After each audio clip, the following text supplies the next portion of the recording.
శుక్లాంబరధరం విష్ణుం శశివర్ణం చతుర్భుజం ప్రసన్నవదనం ధ్యాయేత్ సర్వవిఘ్నోపశాంతయేత్. గురుర్బ్రహ్మ గురుర్విష్ణుః గురుర్దేవో మహేశ్వరః గురుః సాక్షాత్ పరబ్రహ్మ తస్మై శ్రీగురవే నమః. వ్యాసాయ విష్ణురూపాయ వ్యాసరూపాయ విష్ణవే నమో వై బ్రహ్మనిధయే వాసిష్ఠాయ నమో నమః. కూజంతం రామ రామేతి మధురం మధురాక్షరం ఆరుహ్య కవితాశాఖాం వందే వాల్మీకికోకిలం. శ్రుతిస్మృతిపురాణానాం ఆలయం కరుణాలయం నమామి భగవత్పాదశంకరం లోకశంకరం. వాగర్ధావివ సంపృక్తౌ వాగర్ధ ప్రతిపత్తయే జగతః పితరౌ వందే పార్వతీపరమేశ్వరౌ. సూక్తిం సమగ్రయతున స్వయమేవ లక్ష్మీః శ్రీరంగరాజమహిషీమధురైకటాక్షైః. వైదగ్ధ్యవర్ణగుణగుంభనగౌరవైర్యాం కండూలకర్ణకుహరాः కవయోధయంతి. హైమోర్ధపుండ్రమజహన్మకుటం సునాసం మందస్మితం మకరకుండలచారుగండం బింబాధరం బహుళదీర్ఘకృపాకటాక్షం. శ్రీవేంకటేశముఖమాత్మని సన్నిధత్తాం మనోజవం మరుతతుల్యవేగం జితేంద్రియం బుద్ధిమతాం వరిష్టం. వాతాత్మజం వనరయూధముఖ్యం శ్రీరామదూతం శిరసా నమామి. ఆపదామపహర్తారం దాతారం సర్వసంపదాం లోకాభిరామం శ్రీరామం భూయో భూయో నమామ్యహం. సింధూరారుణ విగ్రహాం త్రినయనాం మాణిక్యమౌళిస్ఫురత్తారానాయకశేఖరాం స్మితముఖీం ఆపీనవక్షోరుహాం. పాణిభ్యాం అడిపూర్ణరత్నచషకం రక్తోత్పలం బిభ్రతీం సౌమ్యాం రత్నఘటస్థరక్తచరణాం ధ్యాయేత్ పరేదంబికాం. హరి ఓం. పరమేశ్వర స్వరూపమైన సభకి నమస్కారం. ఇది ఉత్తరాయణ పుణ్యకాలం. దక్షిణాయనం పూర్తయి మనం ఉత్తరాయణంలోకి ప్రవేశించాం. ఈ ఉత్తరాయణ పుణ్యకాలంలో శివనామం ఒక్కసారి పలికిన వారు ఎవరైనా ఉన్నారా అని గమనిస్తారట. అంత మహోత్కృష్టమైన కాలం. విశేషించి అదృష్టం ఏమిటంటే మనం ప్రతిరోజు ప్రదోష వేళలో ఈ ఉపన్యాసాన్ని ప్రారంభం చేస్తాం. ప్రదోష వేళ పార్వతీ పరమేశ్వరుల యొక్క అర్ధనారీశ్వర స్వరూపంగా శాస్త్రం భావన చేస్తుంది. అంత పరమ పవిత్రమైనటువంటి అసుర సంధ్య వేళలో సాక్షాత్తుగా శంకరుడు వృషభవాహనారూఢుడై ఈ భూమండలం మీద తిరుగుతూ శ్రీశైల పర్వతం మీద ఒక్కసారి దిగుతారట. అందుకే సంధ్యారంభ విజృంభితం శృతిశిరస్థానాంతరాధిష్ఠితం సప్రేమ భ్రమరాభిరామమ సకృత్సద్వాసనాశోభితం భోగీంద్రాభరణం సమస్త సుమన పూజ్యం గుణావిష్కృతం సేవే శ్రీగిరి మల్లికార్జున మహాలింగం శివాలింగితం అంటారు. ఒక మద్ది చెట్టు నల్లుకున్నటువంటి మల్లెతీగని చూసినటువంటి శంకర భగవత్పాదులు పార్వతీదేవి చేత ఆలింగనము చేయబడిన పరమేశ్వర స్వరూపాన్ని శ్రీశైల పర్వత శిఖరముల మీద దర్శనం చేసినటువంటి మహోత్కృష్టమైన శ్లోకం అది. అటువంటి శివస్వరూపాన్ని మనం ప్రదోష వేళలో ప్రవచనంగా చేసుకునే ముందు శివపురాణం సామాన్యమైంది కాదు, చాలా పెద్ద గ్రంథం అది. అంత పెద్ద గ్రంథంలో మనకి ఉపయుక్తమైనవి ఉన్నాయి, చాలా జటిలమైనవి ఉన్నాయి. నిత్య జీవితంలో వాటిని అనుష్ఠానంలోకి తెచ్చుకోవడానికి అన్ని ఆశ్రమాలకి అలివి కానివి ఉన్నాయి. కనుక నేను అనుకున్నాను, శివాష్టోత్తర శతనామ స్తోత్రాన్ని ఉత్తరాయణ పుణ్యకాలం కనుక నేనేదో ప్రవచనం చేయడం కేవలం వినడం కాకుండా ప్రతిరోజు ఈ కార్డు పట్టుకుని వస్తే ప్రదోష వేళలో మనం ఇటువంటి దేవాలయంలో కూర్చుని చెప్పుకున్నటువంటి నామం 1,000,000 రెట్లు ఫలితం ఇస్తుంది.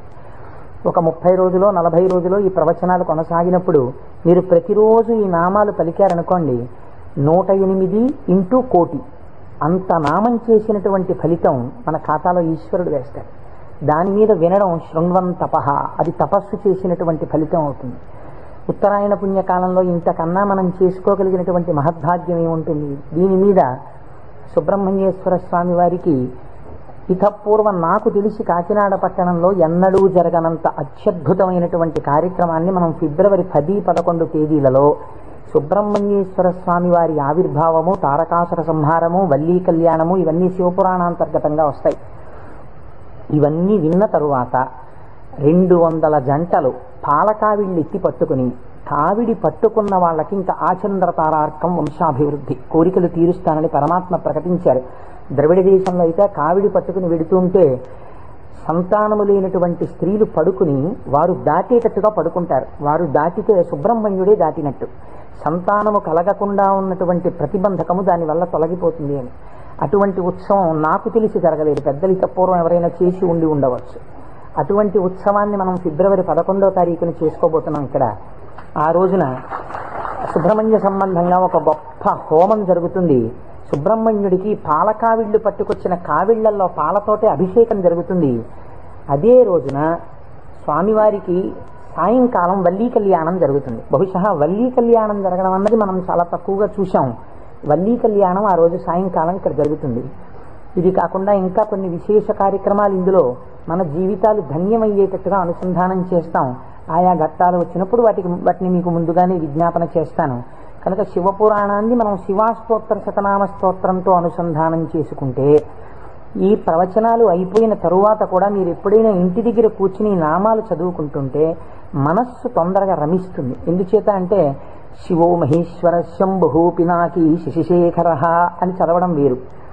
శివ అనగానే మొదటి నామం దగ్గర మీకు కొన్ని విషయాలు జ్ఞాపకానికి వచ్చాయనుకోండి, మనస్సు ఏమవుతుందంటే అటు ఇటు వెళ్ళదు, అందులోకి వెళ్ళిపోయి ఏదో ఒక నామంలో ఒక ఘట్టం ఏదో మీకు జ్ఞాపకం వచ్చి దాని గురించి ఆలోచిస్తూ మీరు నామాలన్నీ చదివేశారనుకోండి, ఇప్పుడు మీరు 108 నామాలు దీక్షతో తపస్సుగా చేసిన ఫలితం వస్తుంది. అది అర్థం తెలియకుండా చదువుతున్నారనుకోండి, మనస్సు చించలమై ఎక్కడికో వెళితే నామం చెప్పిన ఫలితం ఉంటుంది, కానీ మనస్సు లగ్నం కాదు. మనస్సుని కూడా ఏకీకృతం చేసేటటువంటి ప్రయత్నంలో భాగంగా శివమహాపురాణాన్ని శివాష్టోత్తర శతనామ స్తోత్రంతో అనుసంధానం చేస్తే మనందరికీ ఎక్కువ ప్రయోజనకరంగా ఉంటుంది అని నాకు అనిపించింది. పైగా అందరూ చక్కగా ప్రదోష వేళలో శివనామం చెప్పేటటువంటి అదృష్టాన్ని పొందుతారనిపించింది. నేను అంటాను, మీరు కూడా అనండి. ఇది అయిన తర్వాత నేను ప్రవచనం ప్రారంభం చేస్తాను. ఇవాళే కాదు, ప్రతిరోజు. ఇవాళంటే కొద్దిగా మనకు ప్రారంభం కాబట్టి ఆలస్యం అయింది, రేపటి నుంచి అలా ఉండదు ఖచ్చితంగా. ఎందుకంటే ప్రదోష వేళలో ఈ నామాలు చదవాలి కాబట్టి 6:30 అయ్యేటప్పటికి నామాలు చదవడం ప్రారంభం చేసేస్తాం. ఎందుకంటే ప్రదోష వేళలో చదివినటువంటి దాని ఫలితం మీరు శివమహాపురాణంలో విందురు గాని దాని శక్తి ఎలా వెళ్ళిపోతుందో చూద్దురు గాని. ధ్యాన శ్లోకం చెప్పండి. ధవళవపుషమిందోర్ మండలే సన్నివిష్టం భుజగవలయహారం భస్మదిగ్ధాంగమీశం మృగయ పరశుపాణిం చారు చంద్రార్ధమౌళిం హృదయ కమల మధ్యే సంతతం చింతయామి. శివో మహేశ్వర శంభు పినాకీ శశిశేఖర వామదేవో విరూపాక్ష కపర్దీ నీలలోహిత శంకర శూలపాణిశ్చ ఖట్వాంగీ విష్ణువల్లభ శిపి విష్ణోంబికానాథ. శశి విష్ణు కాదండి, అది పొరపాటు పడింది. శిపి విష్ణోంబికానాథ శ్రీకంఠో భక్తవత్సల భవశర్వస్త్రిలోకేశ శితికంఠ శివాప్రియ ఉగ్రకపాలీ కామారీ అంధకాసురసూదన గంగాధరో లలాటాక్ష కాళకాళ కృపానిధి భీమ పరశుహస్తశ్చ మృగపాణిర్జటాధర కైలాసవాసీ కవచీ కఠోరస్త్రిపురాంతక వృషాంకో వృషభారూఢో భస్మోద్ధూళిత విగ్రహ సామప్రియ సర్వమయ త్రైమూర్తిరనీశ్వర సర్వజ్ఞ పరమాత్మా చ సోమసూర్యాగ్నిలోచన హవిర్యజ్ఞమయ సోమ పంచవక్త్ర సదాశివ విశ్వేశ్వరో వీరభద్రో గణనాథ ప్రజాపతి హిరణ్యరేతా దుర్ధర్షో గిరిశో గిరీశో నగః భుజంగభూషణో భర్గో గిరిధన్వీ గిరిప్రియః కృత్తివాసాః పురారాతిః భగవాన్ ప్రమదాధిపః మృత్యుంజయః సూక్ష్మతనుః జగద్వ్యాపీ జగద్గురుః వ్యోమకేశో మహాసేనః జనకశ్చారు విక్రమ మహాసేన జనకశ్చారు విక్రమః రుద్రో భూతపతిస్థాణుః అహిర్భూజ్ఞో దిగంబరః అష్టమూర్తిరనేకాత్మా సాత్విక శుద్ధ విగ్రహః శాశ్వత ఖండపరశుః అజపాశ విమోచకః మృఢ పశుపతిర్దేవో మహాదేవో వ్యయో హరిః పూషదంతభిదవ్యగ్రో దక్షాధ్వర హరోహరః భగనేత్రభిదవ్యక్తః సహస్రాక్షః సహస్రపాత్ అపవర్గప్రదోనంతః తారక పరమేశ్వరః ఏవం శ్రీశంభుదేవస్య నామ్నామస్తోత్తరం శతం శ్రీశివాష్టోత్తరశతనామస్తోత్రం సమాప్తం.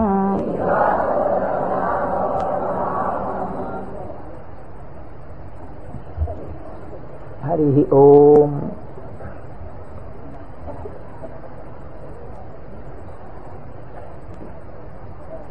శివ అన్న శబ్దమే చాలా గొప్పది. ఈ శివాష్టోత్తర శతనామ స్తోత్ర ప్రారంభం కూడా శివశబ్దంతో ప్రారంభమైంది. ఆ పురాణము కూడా శివ మహాపురాణము అని శివశబ్దంతో ప్రారంభమైంది. శివశబ్దాన్ని అమరకోశం వ్యాఖ్యానం చేసింది. అమరకోశం అంటే మనకి సాధికారికమైనటువంటి గ్రంథము. చిత్రం ఏమిటంటే దాన్ని రచించినటువంటి వారు జైనుడు. అమరసింహుడు అనబడేటటువంటి ఒక జైనుడు ఆయన అమరకోశాన్ని రచించి దానితో పాటుగా అనేక గ్రంథాలని రచించారు. కానీ వారు శంకర భగవత్పాదాచార్య స్వామి వారితో వాదనకి దిగినప్పుడు శంకరుల చేతిలో ఓడిపోయారు. ఓడిపోయినప్పుడు ఆయనకి బాధ కలిగింది. నేను శంకరాచార్యుల వారి చేతిలో ఓడిపోయాను కనుక నేను రచించినటువంటి గ్రంథములన్నీ కూడా పనికిమాలినవైపోయాయని ఆయన ఆ గ్రంథములన్నింటినీ తగలబెట్టేశారు. తగలబెట్టేసినప్పుడు శంకర భగవత్పాదాచార్య స్వామి వారికి తెలిసి, వారు బహు కారుణికులు, కారుణ్యమూర్తి శంకరులంటే, వారు గబగబా వచ్చి, ఎంత పని చేశావయ్యా, గ్రంథాలను ఎందుకు తగలబెట్టేశావు అని ఉన్న ఒకే ఒక గ్రంథం, మిగిలిపోయినటువంటి గ్రంథం అమరకోశం. అమరకోశానికి ఉన్నటువంటి గొప్పతనం ఏమిటంటే అది మన సనాతన ధర్మములకు సంబంధించినటువంటి నామముల విషయంలో ఏ పక్షపాతం లేకుండా చక్కగా శృతి ఎలా ప్రతిపాదించిందో, స్మృతులు పురాణములు ఎలా ప్రతిపాదించాయో, తాత్వికమైనటువంటి విషయాల్ని, నామములకు అనేకమైన విషయములకు ఉండేటటువంటి అర్థాలని అలా ప్రతిపాదన చేశాడు అమరసింహుడు. దాన్ని అమరకోశము అని పిలుస్తారు. మనం ఏదైనా ఒక విషయాన్ని ప్రతిపాదన చేసే ముందు సాధారణంగా ఒక్కసారి అమరకోశాన్ని చూస్తూ ఉంటారు.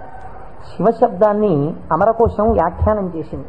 శివ అన్న మాటని ఏ విధంగా మనం అర్థం చేసుకోవలసి ఉంటుంది అంటే, అమరకోశంలో దాని గురించి అనేక రకాలైనటువంటి అర్థాలు చెప్పారు. అసలు ఈ అర్థం ఏమిటో మీకు తెలిస్తే తప్ప, లేదా నాకు తెలిస్తే తప్ప, మనం దాని గురించి కొద్దిగా అర్థం చేసుకునే ప్రయత్నం చేస్తే తప్ప అసలు శివ అనేటటువంటి నామానికి ఉన్న అర్థం తెలియదు. ఎందుకంటే శివ శివ అని రెండు శబ్దములు మనకి లోకంలో నానుడిలో ఉన్నాయి.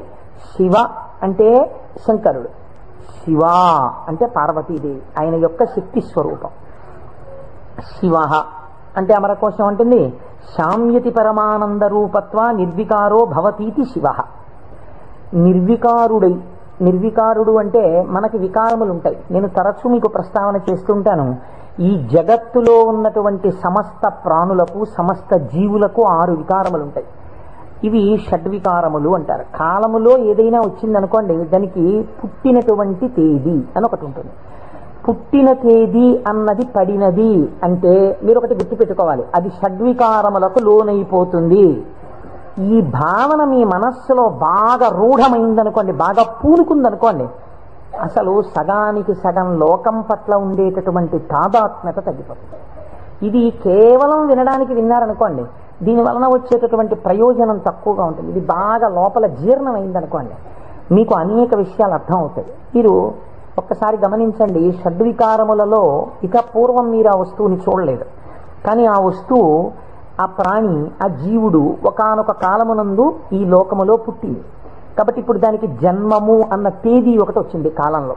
సరే, కాలం అన్నది యథార్థమా అంటే బీజస్యాంతరివంకురో జగదిదం ప్రాంగ్ నిర్వికల్పం పునః మాయా కల్పిత దేశకాల కలనా వైచిత్ర చిత్రీకృతం అన్నారు శంకరాచార్యులు వారు. ఆ తత్వ పరిశీలనాన్ని పక్కన పెడితే ఒక జన్మ తేదీ ఉంది. ఈ జన్మ తేదీలో ఒక ప్రాణి కనపడగానే శాస్త్రం అంది 6 విషయాలు గుర్తుపెట్టుకో. ఇక పూర్వము లేనిది పుట్టినది. పుట్టినది మీరేమనాలి? ఎవరో పిల్లాడు పుట్టాడు, వాడు ఏడుస్తున్నాడు, ఆ పిల్లాడు ఉన్నాడండి. పుట్టిన పిల్లాడు ఏడవలేదు.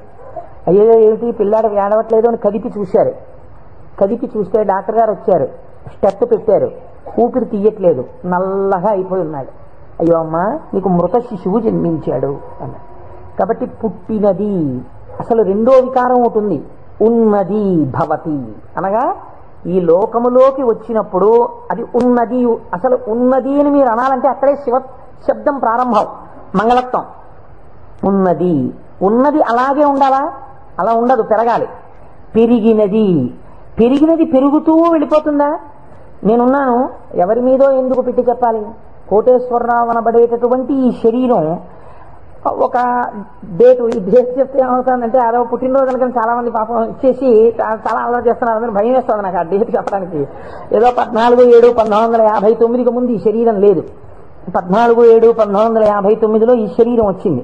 కాబట్టి ఈ శరీరం వచ్చినది ఉన్నది, ఏడిచింది అమ్మ కడుపులోంచి వచ్చి. అలాగే ఉందా? మా అమ్మ కడుపులోంచి వచ్చినప్పుడు ఎలా ఉన్నానో అలా ఉన్నానా? పెరిగినది. అబ్బో, ఎంత ధ్వజస్తంభం అంత పెరిగిపోయింది ఈ శరీరం. పెరిగినది. ఇది ఇలా పెరుగుతూ ఉంటుందా? ఉండదు, తరిగినది.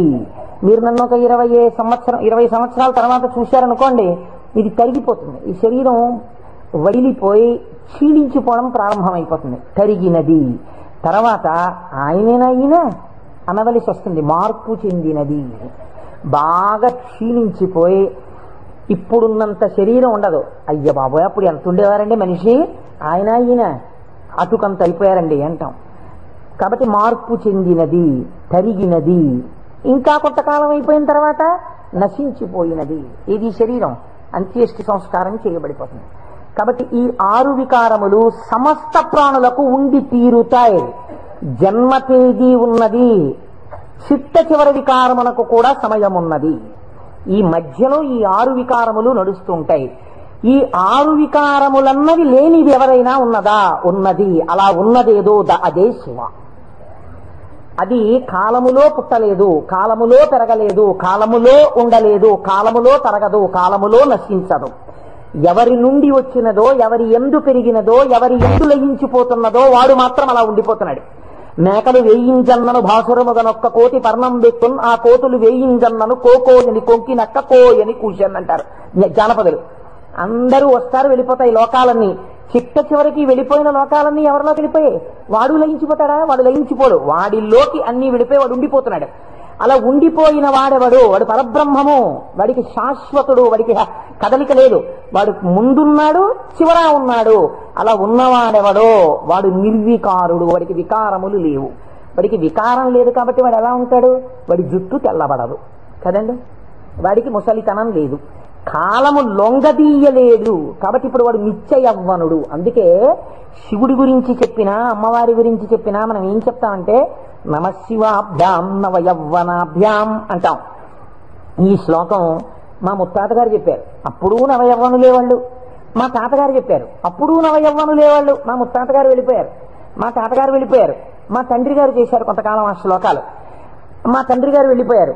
ఇప్పుడు నేను చేస్తున్నాను. నేను చెప్పిన నమశివాభ్యాం నవయవ్వనాభ్యాం పరస్పరాశ్లిష్టవపుర్ధరాభ్యాం.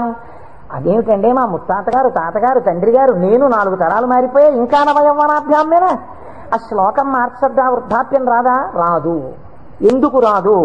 మీరు కాలమునకు వశులై కాలమునందు మార్పు మీకు వస్తుంది. కాల స్వరూపములో మీ యందు మార్పులు తెచ్చేవాడెవడున్నాడో వాడు మార్పునకు అతీతుడుగా సాక్షిగా ఉన్నాడు. కదిలే వస్తువుకి కదలని వస్తువు ఆధారమై ఉంటుంది. మీరు బాగా జ్ఞాపకం పెట్టుకోండి. కదిలే వస్తువుకి గడియారానికి ఉన్నటువంటి పెంజూలం ఊగాలనుకోండి, పెంజూలంని పట్టుకున్నటువంటి స్ప్రింగ్ ఊగకూడదు. స్ప్రింగ్ కూడా ఊగడం మొదలెట్టింది అనుకోండి, ఇంకేంటి అలా ఊగదు. స్ప్రింగ్ నిలకడగా ఉంటుంది, పెంజూలం ఊగుతూ ఉంటుంది. ఒక కదిలే వస్తువుకి ఒక కదలని వస్తువు ఎప్పుడూ కూడా ఆధారమై ఉంటుంది. వికారములు కలిగిన జగత్తుకు ఏది వికారములకు అతీతమై ఉన్నదో అది ఆధారమై ఉన్నది. దాని యందే ఈ సమస్త జగత్తు పుట్టి పెరిగి లయించుచున్నది. అటువంటిదేదో అది వికారాతీత స్థితి కలిగినటువంటి పరబ్రహ్మము. దానిని నువ్వు ఒక నామవాచకంతో పిలవాలనుకుంటే శివ అని పిలవవచ్చు. కాబట్టి ఇప్పుడు శివశబ్దం ఎవరిని చెప్తోంది? పరబ్రహ్మాన్ని చెప్తోంది. ఇప్పుడు ఆయన ఎలా ఉంటారు? నిర్వికారమై నిరంజనమై. ఇదే కదండి శివకవచం మాట్లాడుతుంది పూర్వభాగంలో. ఆయన యొక్క స్థితిని ఆయన ఎలా నిర్వికారుడై ఉంటాడో చెప్తుంది. ఇటువంటి పరమాత్మ స్వరూపం మీ కన్నులకు కనపడుతుందా? వికారము పొందుతున్న జగత్తు మీకు కనపడుతుంది, కానీ వికారములు పొందుతున్నటువంటి జగత్తుకి తను ఆధారముగా ఉన్నవాడు మీకు కనపడతాడా? కనపడడు. ఈయనకి ఒక రూపం తీసుకొచ్చి చూస్తే ఎలా ఉంటాడు అంటే, అమరకోశంలో ఎంత అందంగా మాట్లాడాడో చూడండి. అమరసింహుడు పరమానంద రూపత్వ, ఆయన పరమానందమును పొందుతూ ఉంటాడు. ఎందుకని? మన అందరికీ సుఖ దుఃఖాలని ద్వంద్వాలుంటాయి, ఎప్పుడూ ఆనందంతో ఉండం. ఆయనకి వికారాలు ఏమీ లేవు, అందుకని ఆయన ఎప్పుడూ పరమానందంతో ఉంటాడు. ఎక్కడుంది పరమానందం? బయట ఉన్న వస్తువుల వల్ల ఆనందం కాదు, లోపలే ఉంది ఆనందం. ఆ ఆనందంతో తన్మయాన్ని పొందుతూ ఉంటాడు. అది నోటితో చెప్పడం కుదరదు. ఇప్పుడు ఎలా చెప్పాలి అంటే, పద్మాసనం వేసుకుని చేతులు రెండు ఇలా పెట్టుకుని కన్నులు ఇలా అరమోట్పు కన్నులతో ఉండి తనలో తాను రమిస్తూ కనపడుతుంటాడు. శంకరుడి యొక్క ఫోటో మీరు చూశారనుకోండి, చూస్తే ఆయన అరమోట్పు కన్నులతో కూర్చుని సంతోషంతో ఆనందంతో ఉన్నట్టుంటాడు. ఇందులో ఇంకా లోకరక్షణ హేతువుగా అభయముద్ర పట్టినట్టుగా ఉంది. ఆయన అరమోట్పు కన్నులతో ఆనందంతో రమించిపోతున్నట్టుగా ఉంటుంది శివస్వరూపం. అంటే ఘనీభవించినటువంటి ఆనంద స్వరూపమే పరమాత్మ యొక్క స్వరూపం. పరమాత్మ నిత్యానందము ఏది ఉన్నదో దాన్ని రాశీభూతం చేస్తే అదే శివ. కాబట్టి ఇప్పుడు పరమాత్మ యొక్క స్వరూపమేమి? ఆనంద ఘనమే పరమాత్మ. కాబట్టి ఇప్పుడు ఆయన అన్ని వికారములకు అతీతుడై తనలో తాను రమించిపోతూ ఆనందపడిపోతూ ఉండేవాడెవరో, కదలిక ఉండదు ఇంకా మనస్సులో, అన్ని అరికట్టి లోపల ఉన్నటువంటి ఆనందంతో తాను కలిసిపోయి తానే చిదానంద రూపుడై ఉంటాడు. దీనికి మీకు పోలిక చెప్పాలంటే ఒక్కటి కుదురుతుంది. మనం కదులుతున్నటువంటి తరంగములు కలిగిన సరోవరాలం. మీరు చూడండి, అందుకే నిద్ర లేవగానే ఏది ప్రారంభం అవుతుంది పనిచేయు మీకు? ప్రారంభంలో నిద్ర లేచారు అనగానే, నిద్ర లేవడం అంటే ఏమిటో తెలుసా అండి? శరీరం లేవడం కాదు. ముందు ఏది లేస్తుందో తెలుసా? పరమాత్మతో రమిస్తున్నటువంటి మనస్సు విడివడుతుంది. విడివడి అది సంకల్ప వికల్ప సంఘాతం. అది వెంటనే ఒక ఆలోచన మొదలెడుతుంది. మొదట ఆలోచన ఏమిటి? తెల్లవారిపోయింది.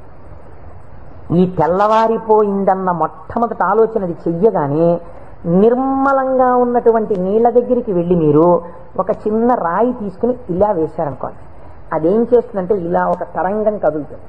కదిలి అలా వెడుతుంది. ఇది ఒక్కటే వెళ్ళదు, ఇది వెడుతూ ఇంకో తరంగాన్ని తయారు చేస్తుంది, ఇంకో తరంగాన్ని తయారు చేస్తుంది. అలా కదులుతూ తరంగాలుగా ఒక కదలిక రాగానే ఇంకో కదలిక వస్తుంది. తెల్లవారిపోయింది, ఇవాళే నువ్వు శివమహాపురాణం మొదలెట్టాలి, ఇవాళే నువ్వు ఫలానా వాళ్ళ ఇంటికి వెళ్ళి ఒక్కసారి ఆశీర్వచనం చెయ్యాలి, చూసావా తెల్లవారిపోతుంది గబగబా సంధ్యావందనం చెయ్యాలి. ఒకదాని వెనక ఒకటి సంకల్పాలు వచ్చేస్తాయి. ఇవి సుఖములకు దుఃఖములకు కూడా హేతువులు అవుతూ ఉంటాయి.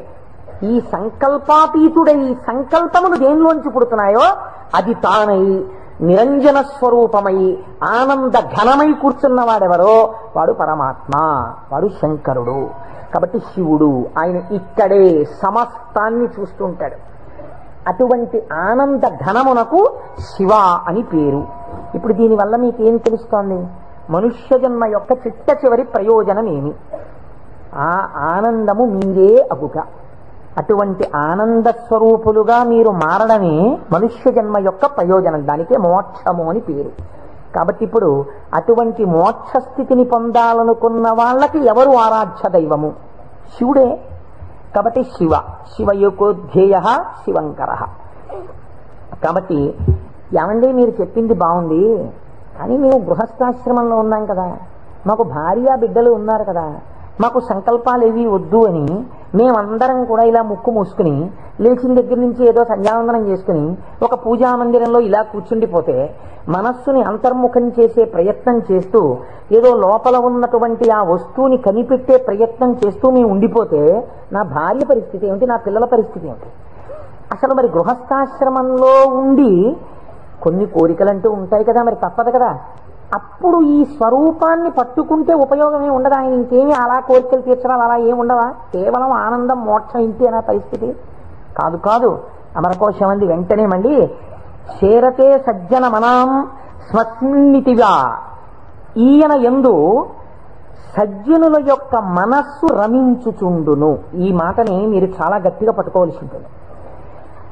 మీకు చూడండి, నేను ఇంతకన్నా మీకు ఉదాహరణ చెప్పడానికి సాధ్యం కాదు. ఇంకా వంటింట్లో ఒక పంపు ఉంటుంది, బాత్రూంలో ఓ పంపు ఉంటుంది, వరండాలో ఒక పంపు ఉంటుంది, వాష్ బేసిన్ దగ్గర. మీకు ఇంకా అవసరం అనుకున్నారనుకోండి, ఏదో మీరు భోజనాలు చేసే గదిలో చేతులు కడుక్కోవడానికి ఒక పంపు ఉంటుంది.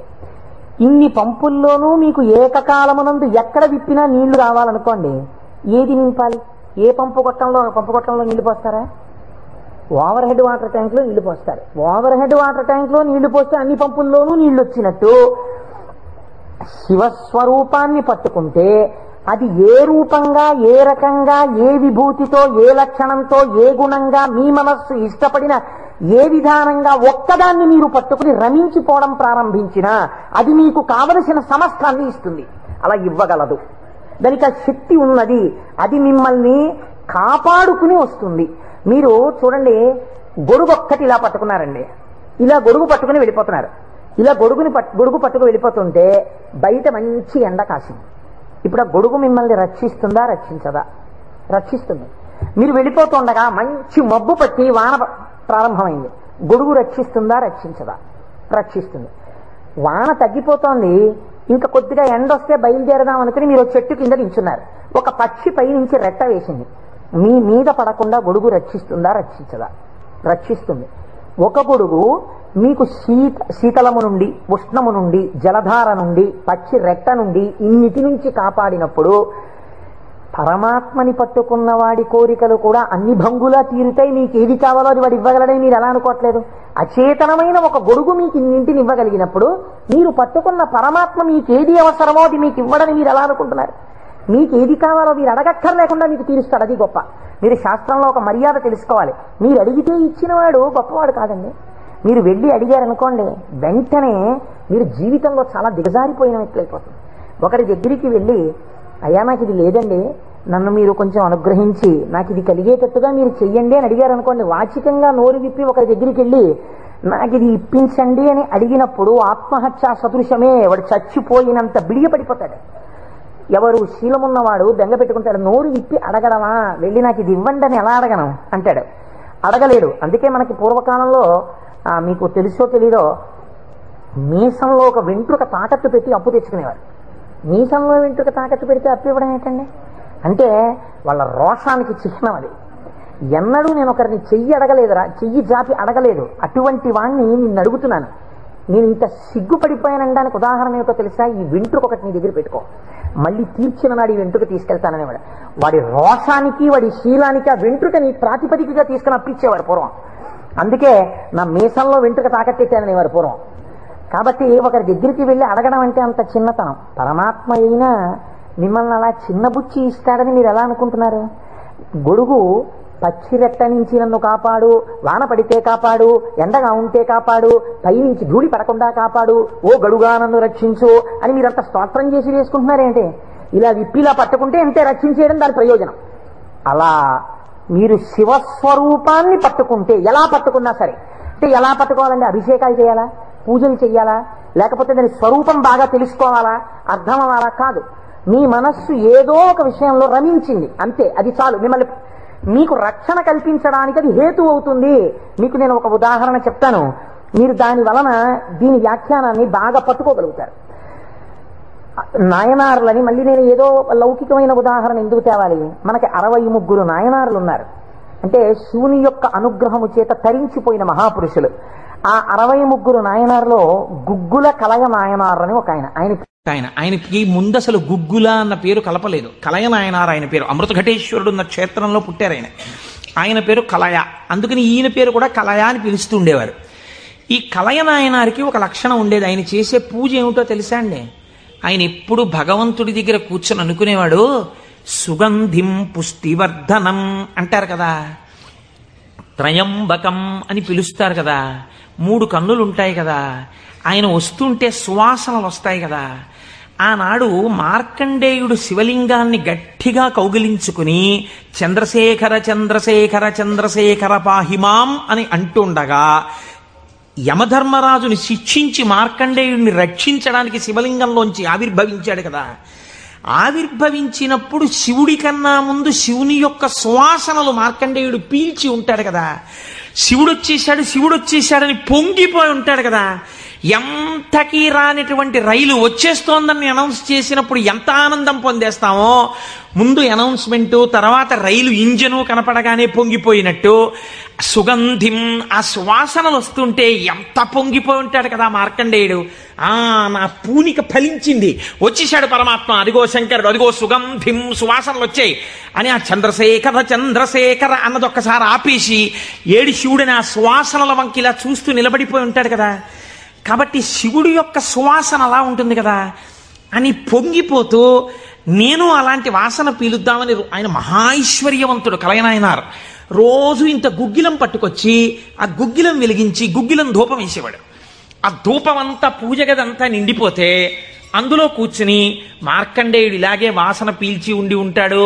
ఆనాడు అర్జునుడు గబగబా వెళ్ళి తన గాంధీవం ఎత్తి కొడుతున్నప్పుడు శివుడి దగ్గరికి వెళ్ళినప్పుడు వాసనలు ఇలాగే వచ్చి ఉంటాయి అని ఆ వాసనలు పీలుస్తూ కళ్ళు మూసేసుకుని ఇవే శంకరుడి శరీరంలోంచి వస్తున్న వాసనలు, ఇక్కడే శివుడున్నాడని రోమాంచితం అయిపోయి పరవశించిపోతూ సమాధి స్థితిలోకి వెళ్ళిపోయేలా ఉండిపోతుండేవాడు ఆయన.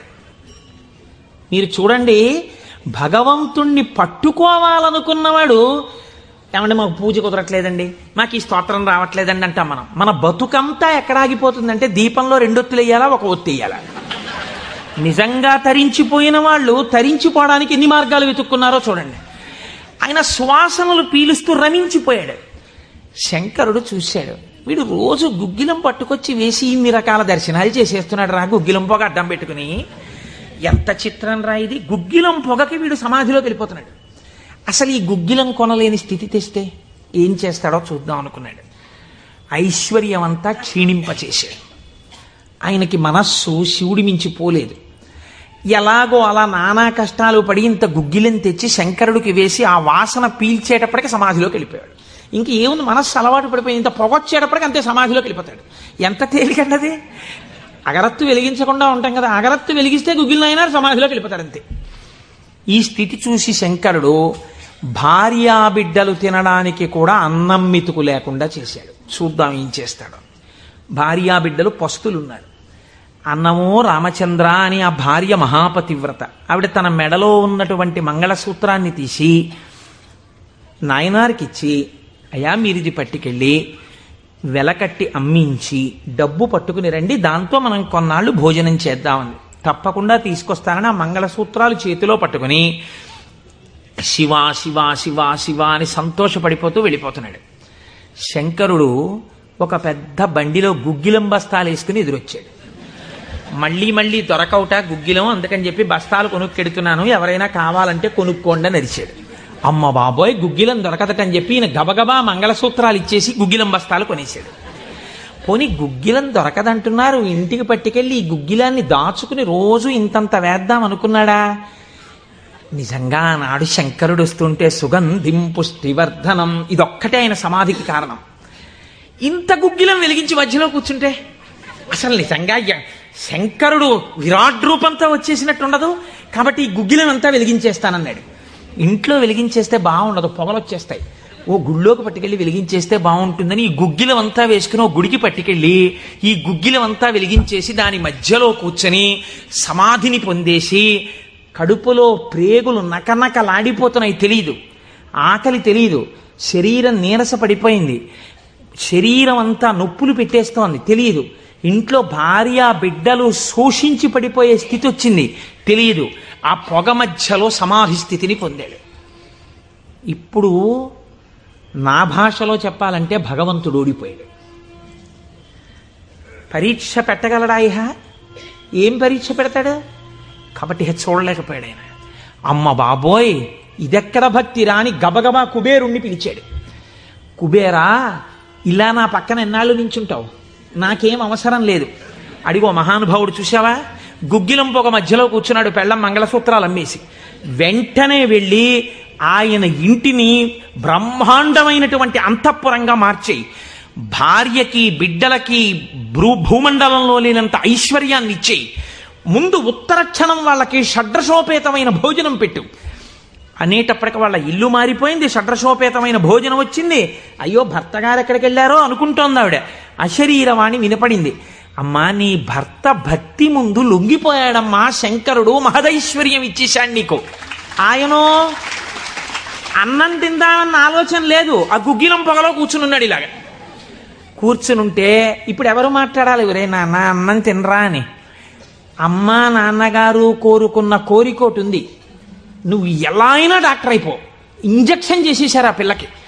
3 ఏళ్ళు అయిపోయినా, 4 ఏళ్ళు అయిపోయినా, 21 ఏళ్ళు వచ్చేసినా, ఇప్పుడు నేను MBBS చదివితే రేపు పెళ్లి కొడుకు దొరుకుతాడా అని కూడా చూసుకోకుండా తల్లిదండ్రుల కోరిక తీర్చడం కోసమని వ్యగ్రతతో చదివేసిన పిల్లలా ఇప్పుడు ఆ తల్లిదండ్రులే వచ్చి ఉసే అన్నం తినవే, అలా చదవకే ఆరోగ్యం పాడైపోతుంది అన్నట్టు ఎవడు పరీక్ష పెట్టాడో వాడే దిగొచ్చాడు. దిగొచ్చి ఎవడు ఆ త్రయంబకం నిజంగా సువాసనలు వచ్చి ఆనాడు మార్కండేయుడు బాహ్య స్మృతిని పొందాడు, ఈయన పొందలేదు, పొందకుండా కూర్చున్నాడు. ఇప్పుడు ఆ పరబ్రహ్మం ముట్టుకోవలసి వచ్చింది. ఇలాగా ముట్టుకుని కదిపాడు. ఓయ్ కలయా కలయా అని పిలిచాడు.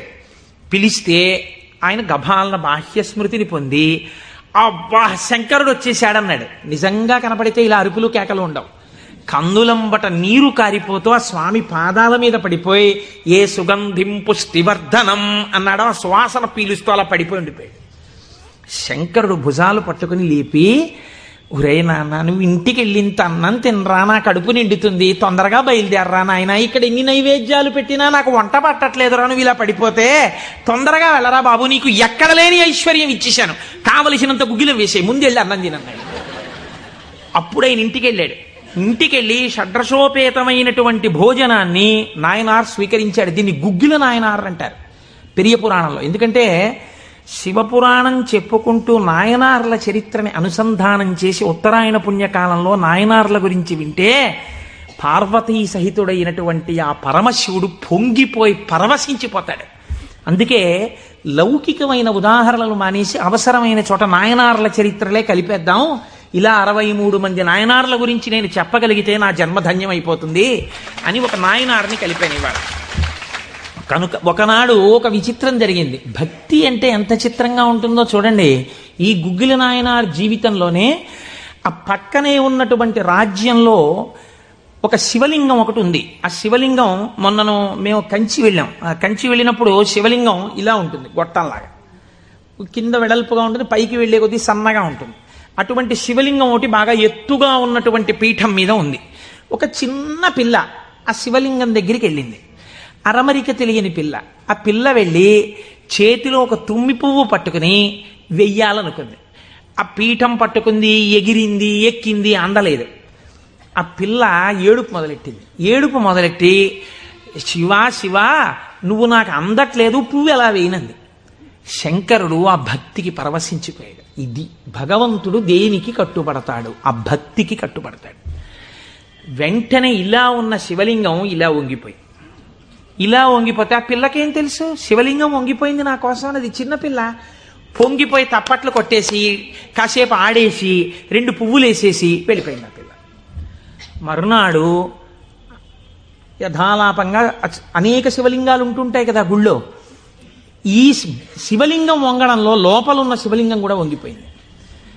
అర్చక స్వామి చూసి భయపడిపోయాడు. ఇదేంటి శివలింగం ఇలా వంగిపోయిందని మహారాజుకు తెలిసింది.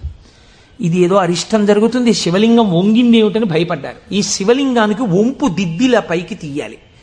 వాళ్ళకి ఉన్న తెలివితేటలు ఏమిటంటే ఈ వంగిపోయినటువంటి శివలింగానికి పెద్ద పెద్ద ఇనప గొలుసులేసి ఏనుగులకు కట్టి లాగించారు.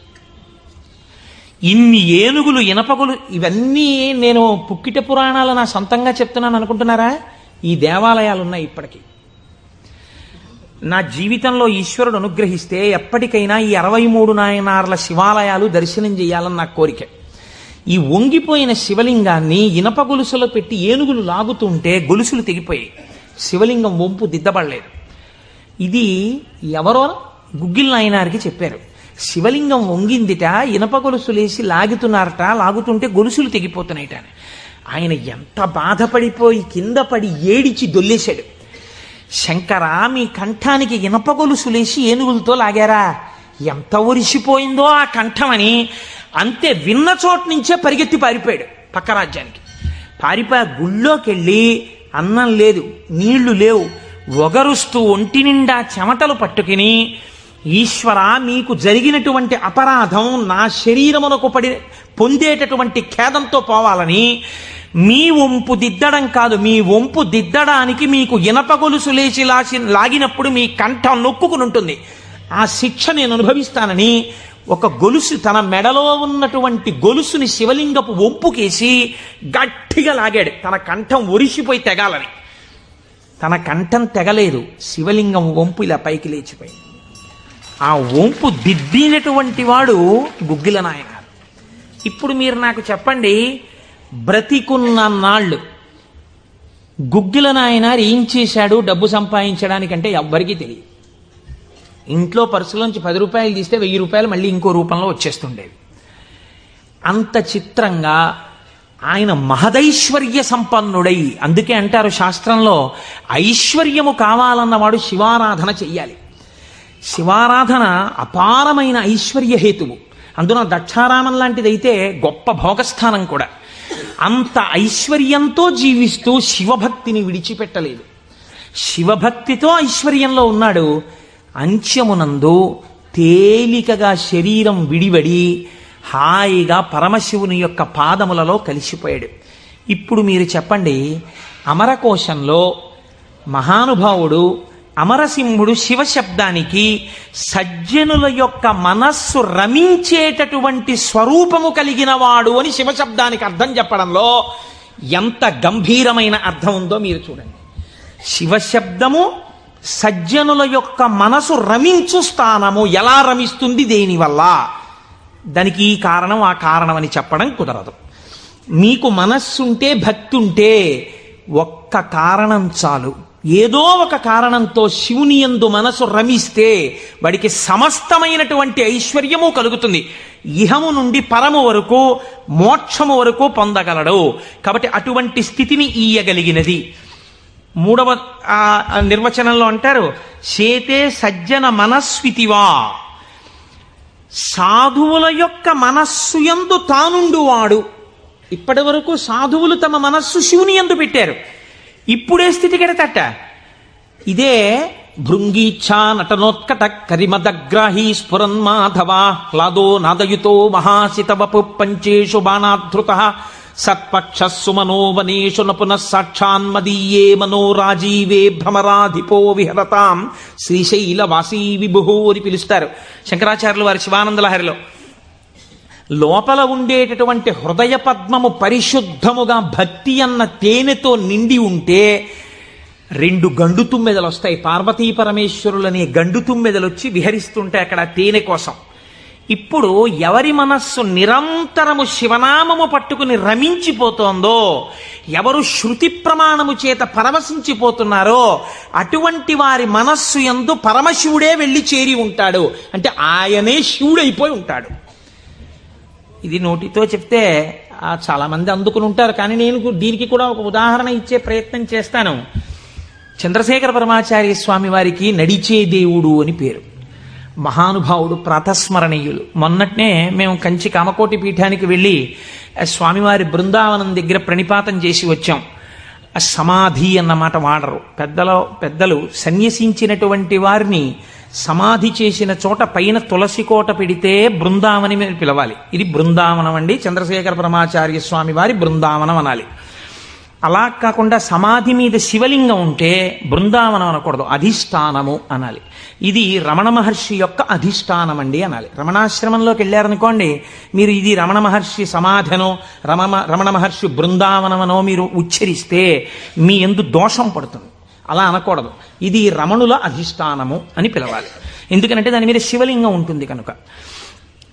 అటువంటి బృందావనం చంద్రశేఖర పరమాచార్య స్వామి వారి బృందావనం దగ్గర మేము మొన్న ప్రణిపాతం చేసి వచ్చే అదృష్టాన్ని పరమాచార్య స్వామి మాకు అనుగ్రహించారు.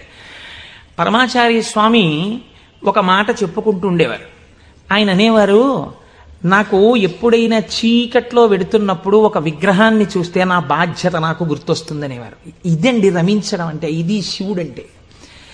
మామూలుగా మాట్లాడడం, ఇలా ఉపన్యాసాలు చెప్పడం గొప్ప కాదు. రమించిన హృదయంలోంచి అటువంటి మాట రావడం ఆ వ్యక్తి యొక్క స్థితిని చూపిస్తుంది. పరమాచార్య నడిచి వెళ్ళిపోతుండేవారు.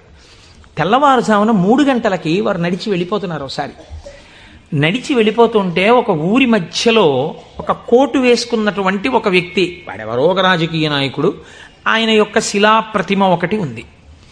పరమాచార్య నిలబడి ఒక నవ్వు నవ్వారు. పరమాచార్య నవ్వారంటే దానిలో ఏదో అర్థం ఉంటుంది. ఆయనతో ఆనాడు అంతేవాసులై దగ్గరగా నడిచినటువంటి శిష్యులున్నారే, వారు అదృష్టవంతులు కనుక వారు దగ్గరగా వెళ్ళి నిలబడ్డారు. ఎందుకు నవ్వారు అని అడగరు కదా.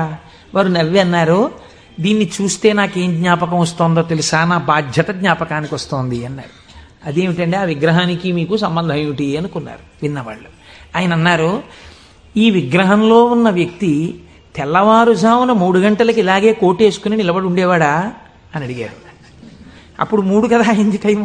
తెల్లవారుజామున 3 గంటలకి ఆ విగ్రహంలో ఉన్న వ్యక్తి ఎవరు ఉన్నాడో ఆయన అలా కోటేసుకుని నిలబడ్డ కదా. లేకపోతే బహుశా ఇప్పుడు మనం 3ంటికి చూసాం, ఈయన రాత్రి 1 గంటకు కూడా ఇలాగే కోటేసుకుని ఉండుంటాడు. అంటే రాత్రి 1 గంటకు కూడా ఈయన బతికున్న రోజుల్లో కోటేసుకుని ఉన్నాడా? లేడు. కానీ కోటేసుకున్నటువంటి వ్యక్తిని అందరూ చూశారు బయట. ఆయన బయటకు వచ్చినప్పుడు ఎక్కువగా కోటుతో బయటకు వచ్చేవాడు. కాబట్టి ఇప్పుడు ఆయన్ని చూడగానే రాత్రి చూసినా, పగలు చూసినా, ఉదయం చూసినా, సంధ్యవేళ చూసినా ఆయన జీవితంలో సాధించిన విషయాలు జ్ఞాపకానికి వచ్చి, అందుకు ఆయనకి ఇటువంటి శిలాస్తూపం పెట్టారు అని జ్ఞాపకానికి వస్తుంది. నేనెవరో తెలుసా? పరమాచార్య చెప్పిన మాట.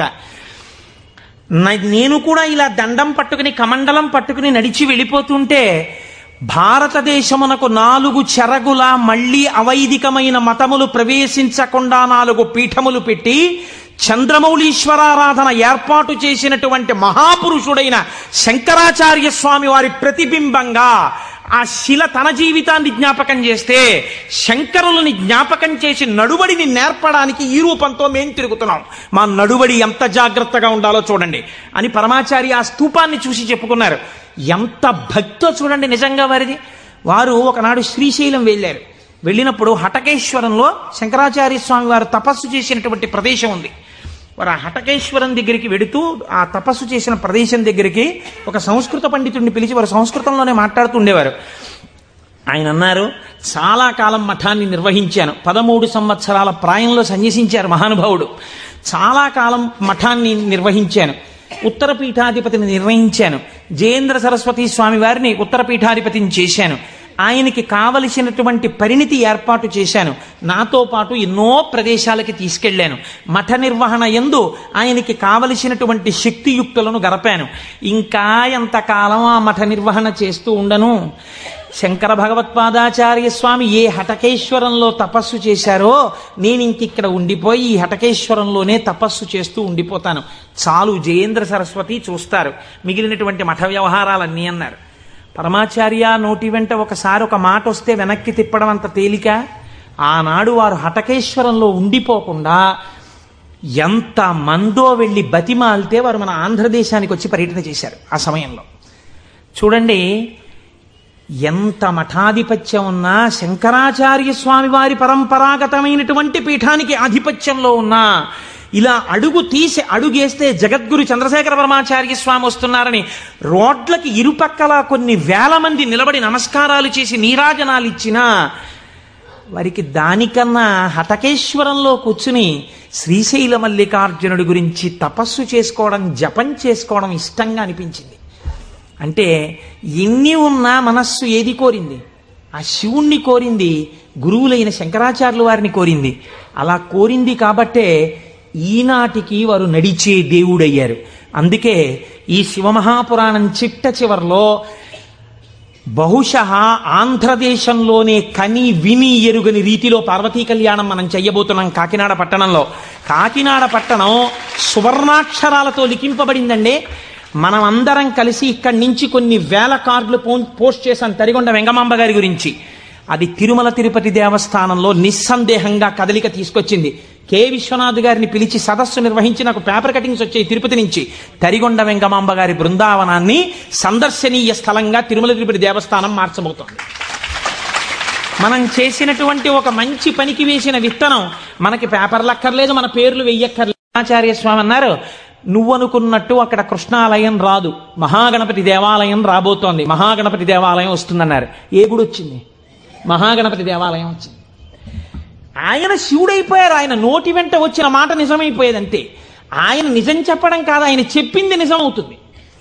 ఈ స్థితిని పొందడం, శివుడే ఆయన యందున్నాడు, తాను శివుడై ఉన్నాడు, ఎన్ని మెట్లెక్కుతున్నాడో చూడండి. ఇది తురీయ అవస్థ, 4వ అవస్థకి వెళ్ళిపోతారు. అందుకే పీఠాధిపతులు కనబడితే 4 నమస్కారాలు, తల్లిదండ్రులు కనబడితే 1 నమస్కారం, ఈశ్వరాలయంలో 3 నమస్కారాలు శాస్త్రం విధించింది. అది ఎందుకు చేయాలి, ఏ కారణమేమి, రేపటి రోజు నేను దాన్ని అనుసంధానం చేసే ప్రయత్నం చేస్తాను. అది కూడా శివ సంబంధమైన విషయమే అంతర్గతంగా వస్తుంది మీకు. కాబట్టి చూడండి, అందుచేత చేతే సజ్జన మనస్వితివా, సాధువుల యొక్క మనస్సులు తన యొక్క స్థానముగా చేరి ఉన్నవాడెవరో ఆయనకి శివ అని పేరు. అంటే అంత సులభుడై ఉన్నవాడు. శివం కళ్యాణం తద్యోగాద్వా. శివ అన్న శబ్దానికి అర్థమేమి? శుభము, భద్రము, శోభనము, మంగళము, కళ్యాణము, శ్రేయస్సు, వీటిని శివ అని పిలుస్తారు. ఇవన్నీ పర్యాయ పదాలు, కొద్ది తేడాలతో. మీ ఇంటికి ఒక మంగళం జరగాలనుకోండి, అంటే ఉదాహరణకి పుట్టిన వాళ్ళు పుట్టినట్టే ఉండిపోవాలని మనం కోరుకోం కదా. నాకో 2 బిడ్డలుంటే వాళ్ళు పెరిగి పెద్దవాళ్ళు అయిన తర్వాత నాకో కోడలు అల్లుడు రావాలని ఉంటుంది. అలా కలయనాయనారు రోజు ఇంత గుగ్గిలం పట్టుకొచ్చి ఆ గుగ్గిలం వెలిగించి గుగ్గిలం ధూపం వేసేవాడు. ఆ ధూపం అంతా పూజ గదంతా నిండిపోతే అందులో కూర్చుని మార్కండేయుడు ఇలాగే వాసన పీల్చి ఉండి ఉంటాడు. ఆనాడు అర్జునుడు గబగబా వెళ్ళి తన గాంధీవం ఎత్తి కొడుతున్నప్పుడు శివుడి దగ్గరికి వెళ్ళినప్పుడు వాసనలు ఇలాగే వచ్చి ఉంటాయి అని ఆ వాసనలు పీలుస్తూ కళ్ళు మూసేసుకుని, ఇవే శంకరుడి శరీరంలోంచి వస్తున్న వాసనలు, ఇక్కడే శివుడు ఉన్నాడని రోమాంచితం అయిపోయి పరవశించిపోతూ సమాధి స్థితిలోకి వెళ్ళిపోయేలా ఉండిపోతుండేవాడు ఆయన. మీరు చూడండి, భగవంతుణ్ణి పట్టుకోవాలనుకున్నవాడు, ఏమంటే మాకు పూజ కుదరట్లేదండి, మాకు ఈ స్తోత్రం రావట్లేదండి అంటాం మనం. మన బతుకంతా ఎక్కడ ఆగిపోతుందంటే దీపంలో 2 ఒత్తులు వేయాలా, 1 ఒత్తి వేయాలా. నిజంగా తరించిపోయిన వాళ్ళు తరించిపోవడానికి ఎన్ని మార్గాలు వెతుక్కున్నారో చూడండి. ఆయన సువాసనలు పీలుస్తూ రమించిపోయాడు. శంకరుడు చూశాడు, వీడు రోజు గుగ్గిలం పట్టుకొచ్చి వేసి ఇన్ని రకాల దర్శనాలు చేసేస్తున్నాడు రా, గుగ్గిలం పొగ అడ్డం పెట్టుకుని. ఎంత చిత్రం రా ఇది. గుగ్గిలం పొగకి వీడు సమాధిలోకి వెళ్ళిపోతున్నాడు. అసలు ఈ గుగ్గిలం కొనలేని స్థితి తెస్తే ఏం చేస్తాడో చూద్దాం అనుకున్నాడు. ఐశ్వర్యం అంతా క్షీణింపచేశాడు. ఆయనకి మనస్సు శివుడి మించి పోలేదు. ఎలాగో అలా నానా కష్టాలు పడి ఇంత గుగ్గిలం తెచ్చి శంకరుడికి వేసి ఆ వాసన పీల్చేటప్పటికి సమాధిలోకి వెళ్ళిపోయాడు. ఇంక ఏముంది, మనస్సు అలవాటు పడిపోయి ఇంత పొగొచ్చేటప్పటికి అంతే సమాధిలోకి వెళ్ళిపోతాడు. ఎంత తేలికండి. అగరత్తు వెలిగించకుండా ఉంటాం కదా, అగరత్తు వెలిగిస్తే గుగ్గిలం అయినా సమాధిలోకి వెళ్ళిపోతాడు అంతే.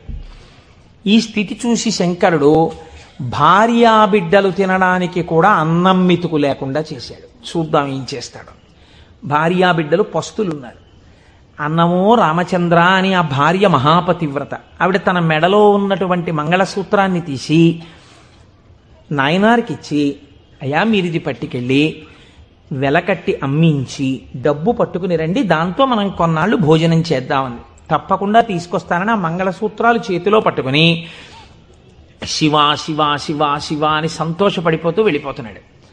శంకరుడు ఒక పెద్ద బండిలో గుగ్గిలం బస్తాలు వేసుకుని ఎదురొచ్చాడు. మళ్ళీ దొరకవుట గుగ్గిలం, అందుకని చెప్పి బస్తాలు కొనుక్కెడుతున్నాను, ఎవరైనా కావాలంటే కొనుక్కోండి అని అరిచాడు. అమ్మ బాబోయ్, గుగ్గిలం దొరకదటని చెప్పి ఈయన గబగబా మంగళసూత్రాలు ఇచ్చేసి గుగ్గిలం బస్తాలు కొనేశాడు. పోనీ గుగ్గిలం దొరకదంటున్నారు, ఇంటికి పట్టుకెళ్ళి ఈ గుగ్గిలాన్ని దాచుకుని రోజు ఇంతంత వేద్దాం అనుకున్నాడా? నిజంగా ఆనాడు శంకరుడు వస్తుంటే సుగంధిం పుష్టివర్ధనం ఇదొక్కటే ఆయన సమాధికి కారణం. ఇంత గుగ్గిలం వెలిగించి మధ్యలో కూర్చుంటే అసలు నిజంగా శంకరుడు విరాట్ రూపంతో వచ్చేసినట్టు ఉండదు. కాబట్టి ఈ గుగ్గిలం అంతా వెలిగించేస్తానన్నాడు. ఇంట్లో వెలిగించేస్తే బాగుండదు, పొగలు వచ్చేస్తాయి. ఓ గుళ్ళోకి పట్టుకెళ్ళి వెలిగించేస్తే బాగుంటుందని ఈ గుగ్గిలం అంతా వేసుకుని ఓ గుడికి పట్టుకెళ్ళి ఈ గుగ్గిలం అంతా వెలిగించేసి దాని మధ్యలో కూర్చొని సమాధిని పొందేసి కడుపులో ప్రేగులు నకనకలాడిపోతున్నాయి. తెలియదు, ఆకలి తెలియదు, శరీరం నీరస పడిపోయింది, శరీరం అంతా నొప్పులు పెట్టేస్తోంది, తెలియదు. ఇంట్లో భార్య బిడ్డలు శోషించి పడిపోయే స్థితి వచ్చింది, తెలియదు. ఆ పొగ మధ్యలో సమాధి స్థితిని పొందాడు. ఇప్పుడు నా భాషలో చెప్పాలంటే భగవంతుడు ఓడిపోయాడు. పరీక్ష పెట్టగలడా? ఏం పరీక్ష పెడతాడు? కాబట్టి చూడలేకపోయాడు ఆయన. అమ్మ బాబోయ్ ఇదెక్కడ భక్తి రాని గబగబా కుబేరుణ్ణి పిలిచాడు. కుబేరా, ఇలా నా పక్కన ఎన్నాళ్ళు నించుంటావు, నాకేం అవసరం లేదు. అడిగో మహానుభావుడు చూసావా, గుగ్గిలం పొగ మధ్యలో కూర్చున్నాడు పెళ్ళం మంగళసూత్రాలు అమ్మేసి. వెంటనే వెళ్ళి ఆయన ఇంటిని బ్రహ్మాండమైనటువంటి అంతఃపురంగా మార్చేయి, భార్యకి బిడ్డలకి భూమండలంలో లేనంత ఐశ్వర్యాన్ని ఇచ్చేయి, ముందు ఉత్తరక్షణం వాళ్ళకి షడ్రశోపేతమైన భోజనం పెట్టు అనేటప్పటికి వాళ్ళ ఇల్లు మారిపోయింది, షడ్రశోపేతమైన భోజనం వచ్చింది. అయ్యో భర్త గారు ఎక్కడికి వెళ్ళారో అనుకుంటోంది ఆవిడ. అశరీరవాణి వినపడింది. అమ్మా నీ భర్త భక్తి ముందు లొంగిపోయాడమ్మా, శంకరుడు మహదైశ్వర్యం ఇచ్చేశాడు నీకు. ఆయనో అన్నం తిందామన్న ఆలోచన లేదు, ఆ గుగ్గిలం పొగలో కూర్చునున్నాడు. ఇలాగా కూర్చునుంటే ఇప్పుడు ఎవరు మాట్లాడాలి? ఒరే నాన్న అన్నం తినరా అని. అమ్మా నాన్నగారు కోరుకున్న కోరికోటి ఉంది, నువ్వు ఎలా అయినా డాక్టర్ అయిపో.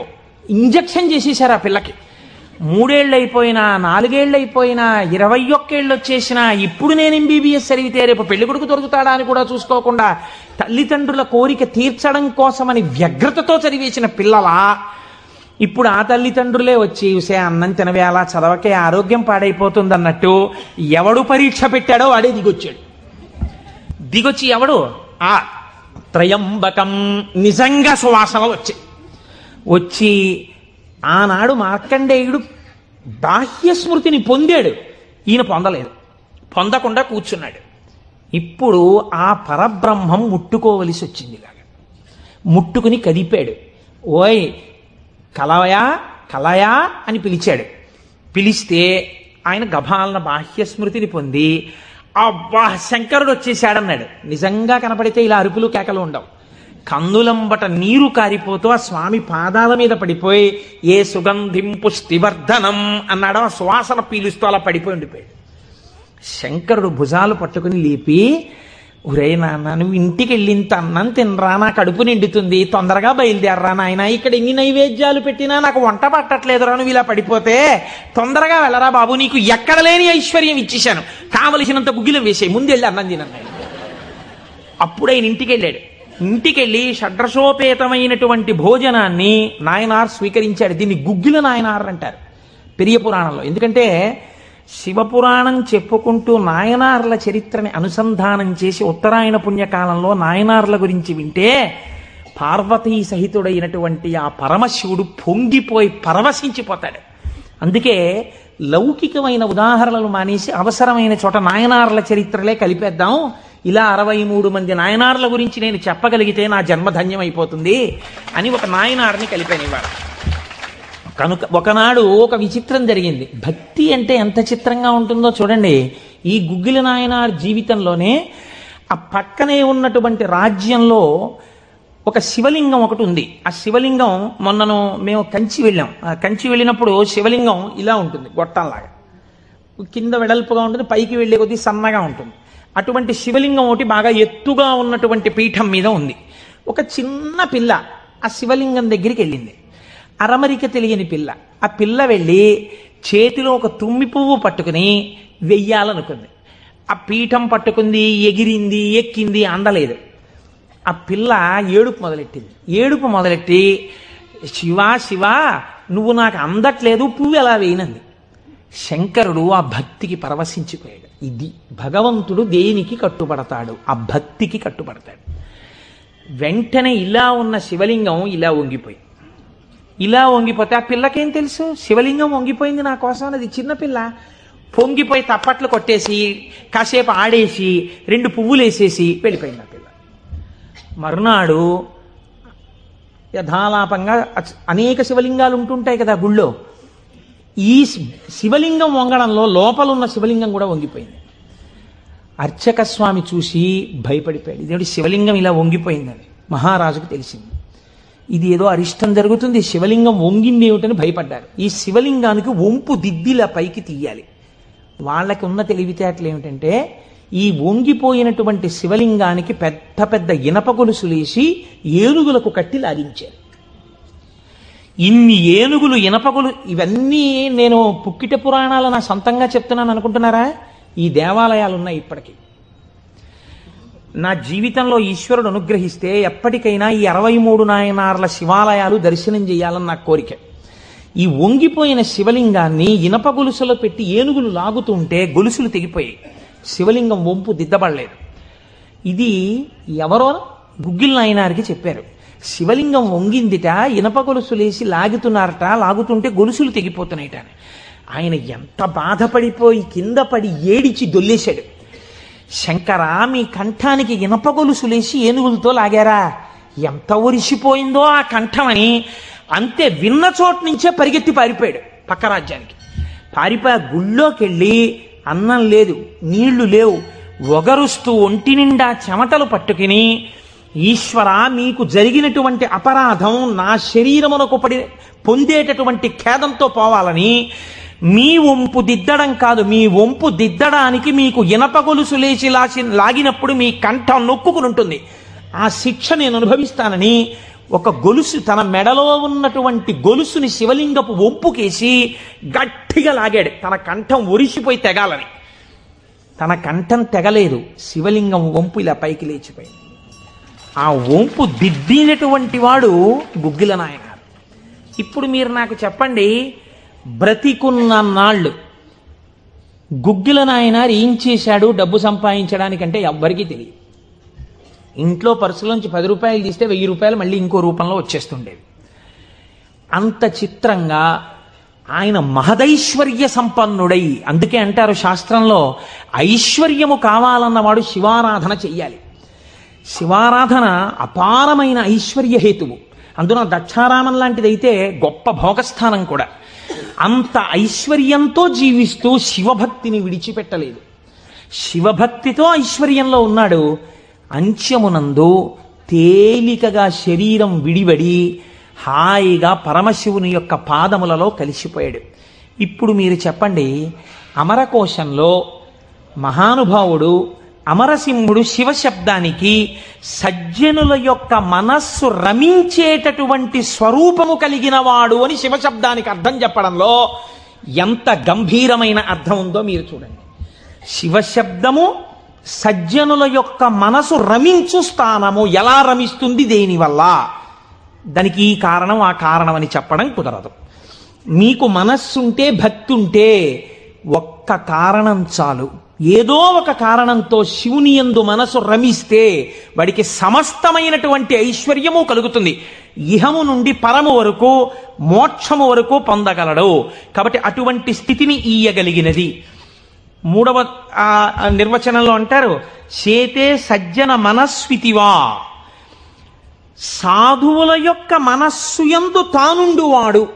ఇప్పటి వరకు సాధువులు తమ మనస్సు శివుని యందు పెట్టారు. ఇప్పుడే స్థితి కెడతట. ఇదే భృంగీచ్ఛా నటనోత్కట కరిమదగ్రాహీ స్ఫురన్మాధవా హ్లాదో నాదయుతో మహాసితవపు పంచేషు బాణాధృత సత్పక్షస్సు మనోవనేషు నపునః సాక్షాన్మదీయే మనోరాజీవే భ్రమరాధిపో విహరతాం శ్రీశైలవాసీ విభుహో అని పిలుస్తారు శంకరాచార్యులు వారి శివానందలహరిలో. లోపల ఉండేటటువంటి హృదయ పద్మము పరిశుద్ధముగా భక్తి అన్న తేనెతో నిండి ఉంటే 2 గండు తుమ్మెదలు వస్తాయి. పార్వతీ పరమేశ్వరులనే గండు తుమ్మెదలు వచ్చి విహరిస్తుంటే అక్కడ తేనె కోసం.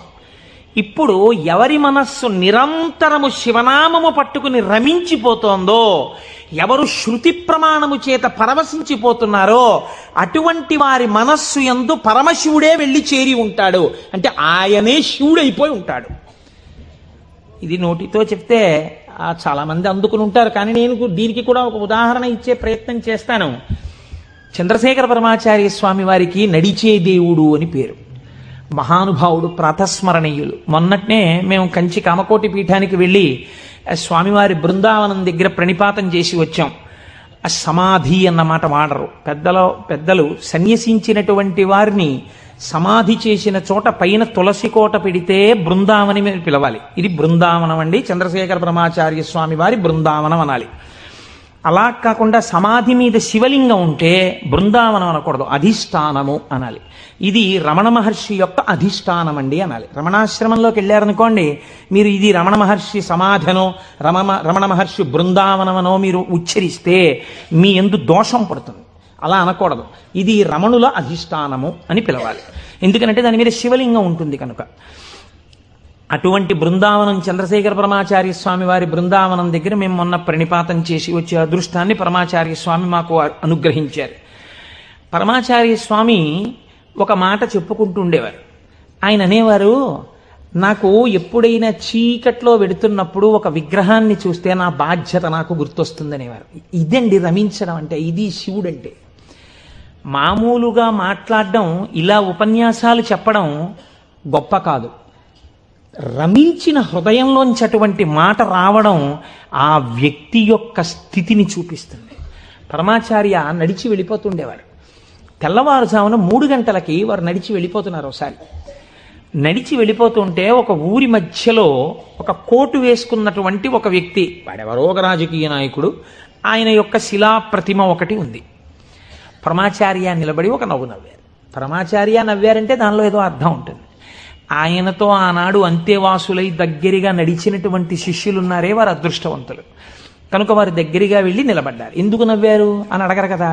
వారు నవ్వి అన్నారు, దీన్ని చూస్తే నాకేం జ్ఞాపకం వస్తోందో తెలుసా, నా బాధ్యత జ్ఞాపకానికి వస్తోంది అన్నారు. అదేమిటండి, ఆ విగ్రహానికి మీకు సంబంధం ఏమిటి అనుకున్నారు విన్నవాళ్ళు. ఆయన అన్నారు, ఈ విగ్రహంలో ఉన్న వ్యక్తి తెల్లవారుజామున 3 గంటలకి ఇలాగే కోటేసుకుని నిలబడి ఉండేవాడా అని అడిగారు. అప్పుడు 3 కదా అయింది టైము. తెల్లవారుజామున 3 గంటలకి ఆ విగ్రహంలో ఉన్న వ్యక్తి ఎవరు ఉన్నాడో ఆయన అలా కోటేసుకుని నిలబడ్డ కదా.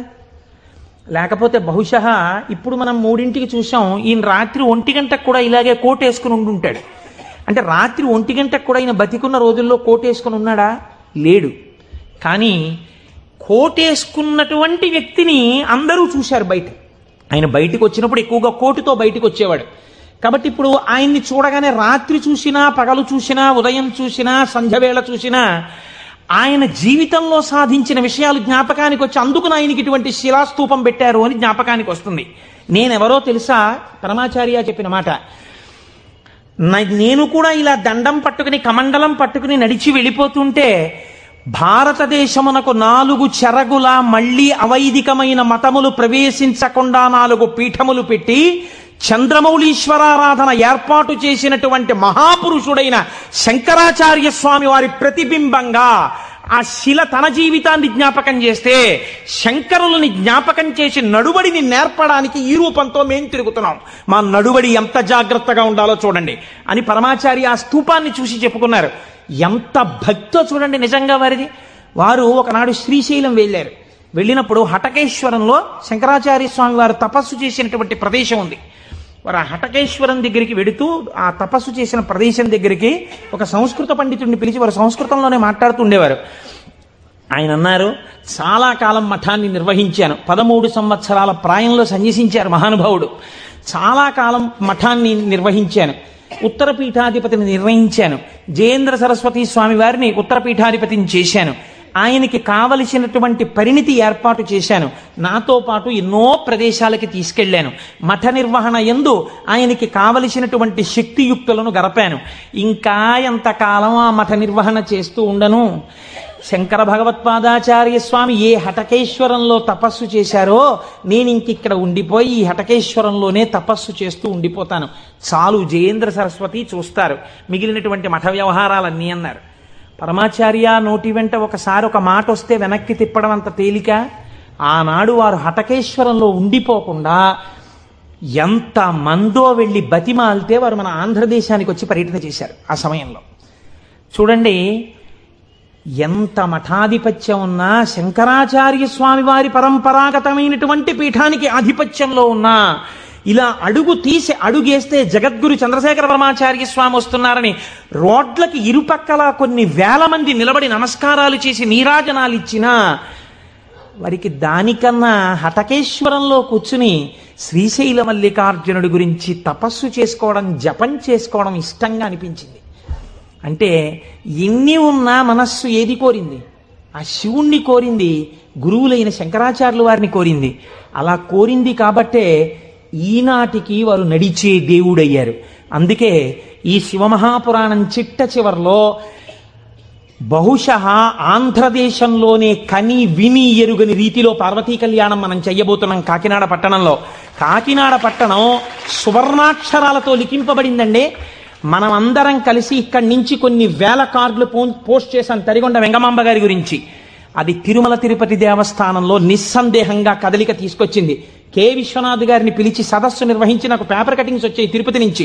తరిగొండ వెంగమాంబ గారి బృందావనాన్ని సందర్శనీయ స్థలంగా తిరుమల తిరుపతి దేవస్థానం మార్చబోతోంది. మనం చేసినటువంటి ఒక మంచి పనికి వేసిన విత్తనం మనకి పేపర్లు అక్కర్లేదు, మన పేర్లు వెయ్యక్కర్లేదో, ఎవడి నామస్మరణ వలన కేవలము శుభమే జరుగుతుందో వాడిని శివ అని పిలిచారు. మీకు నేను ఒక దేవాలయ ప్రాంగణంలో శివమహాపురాణ ప్రవచన సందర్భంలో మీకు ఒక విషయం విజ్ఞాపన చేస్తున్నాను.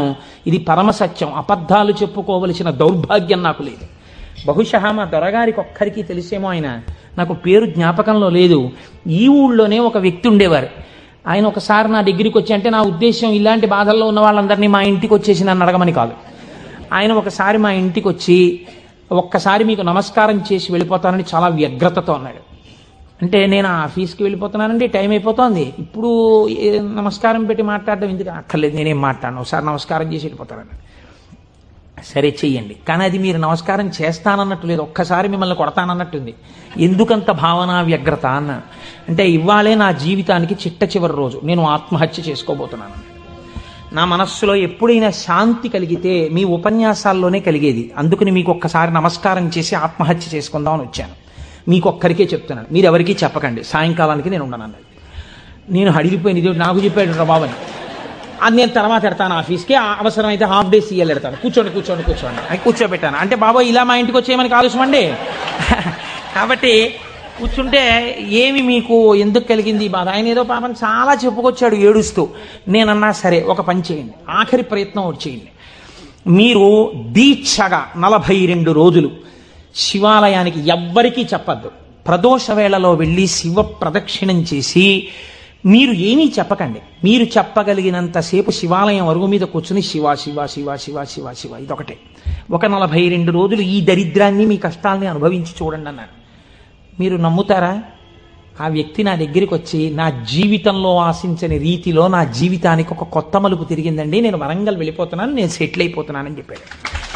ఆ వ్యక్తే నాకు ఈ మధ్యనే మళ్ళీ ఫోన్ చేసి, కోటేశ్వరారు ఇప్పుడు నేను ఎంత ఆనందంగా ఉన్నానోనండి, ఒక్కసారి మీరేమైనా వరంగల్ వస్తారేమిటండి ఉపన్యాసాలకి, మీ దర్శనానికి వద్దాం అనుకుంటున్నాను, నేను కూడా కాకినాడ అన్నాడు.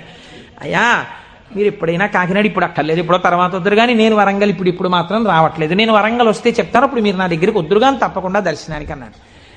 కళ్యాణి అందులో అంటారే, ఏతి జీవంతిమానందో నరం వర్ష శతాదపి అంటుంది సుందరకాండ. 100 ఏళ్ళు బతికిన వాడు శుభాన్ని చూస్తాడు. అందుకే తొందరపడి ఏదో సమస్య ఉందని ఆత్మహత్యలు చేసేసుకుంటాం, ఇలాంటి మాటలు అనకూడదు. కాబట్టి చూడండి, శివుడు ఉద్ధరించగలడు అనడానికి ప్రత్యక్ష ప్రమాణం మనకే ఉంది కదా. శివం అంటే మంగళం, శోభనం, శ్రేయస్సు, కళ్యాణం. ఏ శుభము నీకు కావాలన్నా శివానుగ్రహముగానే వస్తుంది. శివానుగ్రహము కలిగితే నీ ఇంట సర్వమంగళములు జరుగుతాయి. అందుకే శంకర భగవత్పాదాచార్య స్వామి శివానంద లహరిలో ఒక మాట అంటారు, అసలు శివ నిన్ను చూసి ఏదేదో అనుకుంటుంటారు. అసలు నీ స్వరూపం ఒక్కసారి ఆలోచించు. కరస్తే హేమాద్రౌ గిరిశ నికటస్తే ధనపతౌ గృహస్థే స్వర్భూజామరసురభి చింతామణిగణే శిరస్థే సీతాంశౌ చరణయుగళస్తే అఖిల శుభౌ కమర్థం దాస్యేహం భవతు భవదర్థం మమ మనః అంటారు. శంకర, నాకు శుభం ఈయన అడగడానికి నీకు నేనేమి ఇచ్చివను? కరస్తే హేమాద్రౌ, ఒక చేతిలో నువ్వు మేరు పర్వతం బంగారు కొండ పట్టుకున్నావు, బంగారు కొండే నీకుంది, ఇంకేమివ్వను? గిరిశ నికటస్తే ధనపతౌ, గిరిశ ఓ శంకర, నీ పక్కన నవనిధులకు అధిపతి అయిన కుబేరుడు ఇలా నిలబడ్డాడు. నువ్వు ఎప్పుడు కుబేరా కొంచెం ఏమైనా 2 రూపాయలన్నాయేంటి అనలేదు. ఆయనే ఎప్పుడు ఏమైనా అడుగుతావేమోనని ఇలా నిలబడ్డా ఆయన కోరిక తీరలేదు. గిరిశ నికటస్తే ధనపతౌ, కుబేరుడు నీ పక్కన ఉన్నాడు. గృహస్థే స్వర్భూజామరసురభి చింతామణిగణే, నీ ఇంట కల్పవృక్షాలు, కామధేనువులు, చింతామణులు రాసులు పోసి ఉన్నాయి. ఎన్ని కామధేనువులో, ఎన్ని కల్పవృక్షాలో, చింతామణులతో గోడలు కట్టారు నీ ఇంట్లో.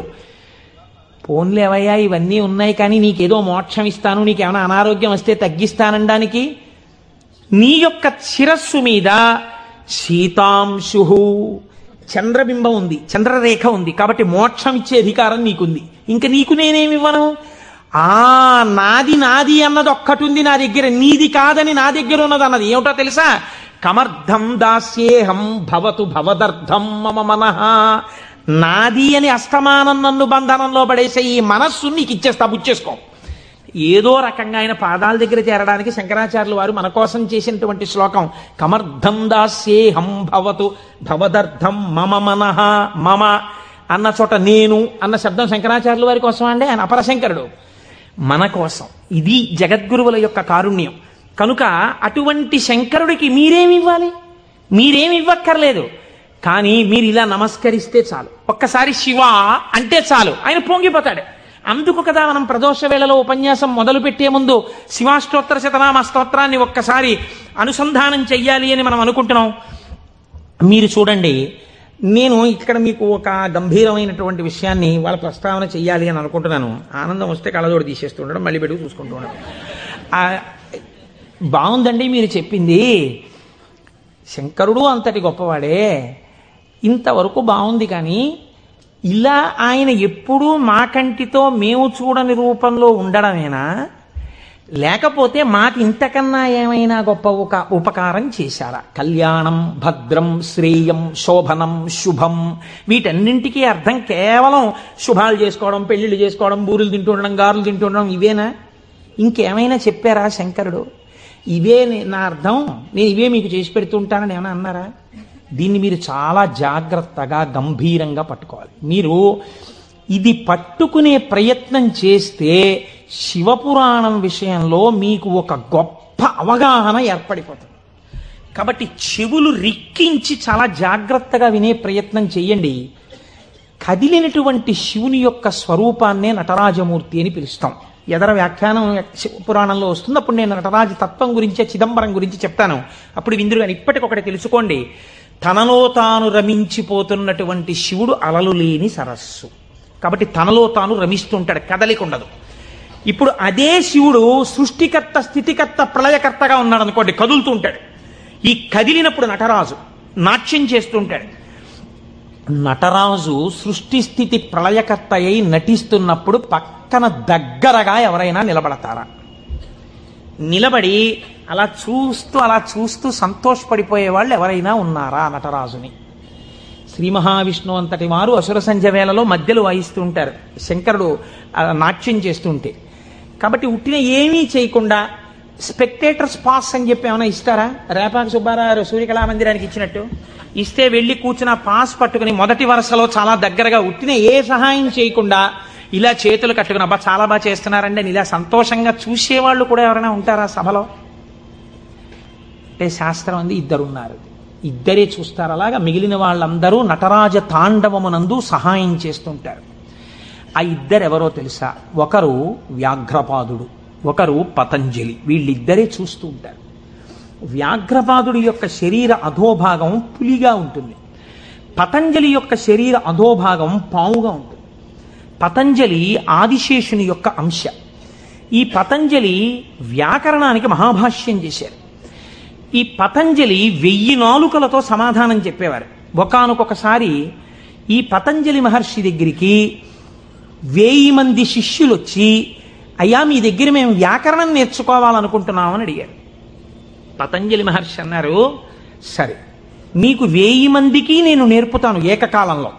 ఎవరు ఏ స్థాయిలో ఉన్నారో ఆ స్థాయిలో పాఠం చెప్పేస్తాను. మీకు ఉదాహరణకి వ్యాకరణం అంటే కొద్దిగా సంగీతంతో పోల్చండి. కొద్దిగా అమరిక కోసం సంగీతం నేర్పేటప్పుడు బాగా కీర్తనల్లోకి వచ్చేసిన వాళ్ళకి, ఇంకా సరిగమ పదనిసల్లో ఉన్న వాళ్ళకి, from the lowest string to the highest string కలిపి కూర్చోపెట్టి సంగీతం నేర్పడం కుదరదు.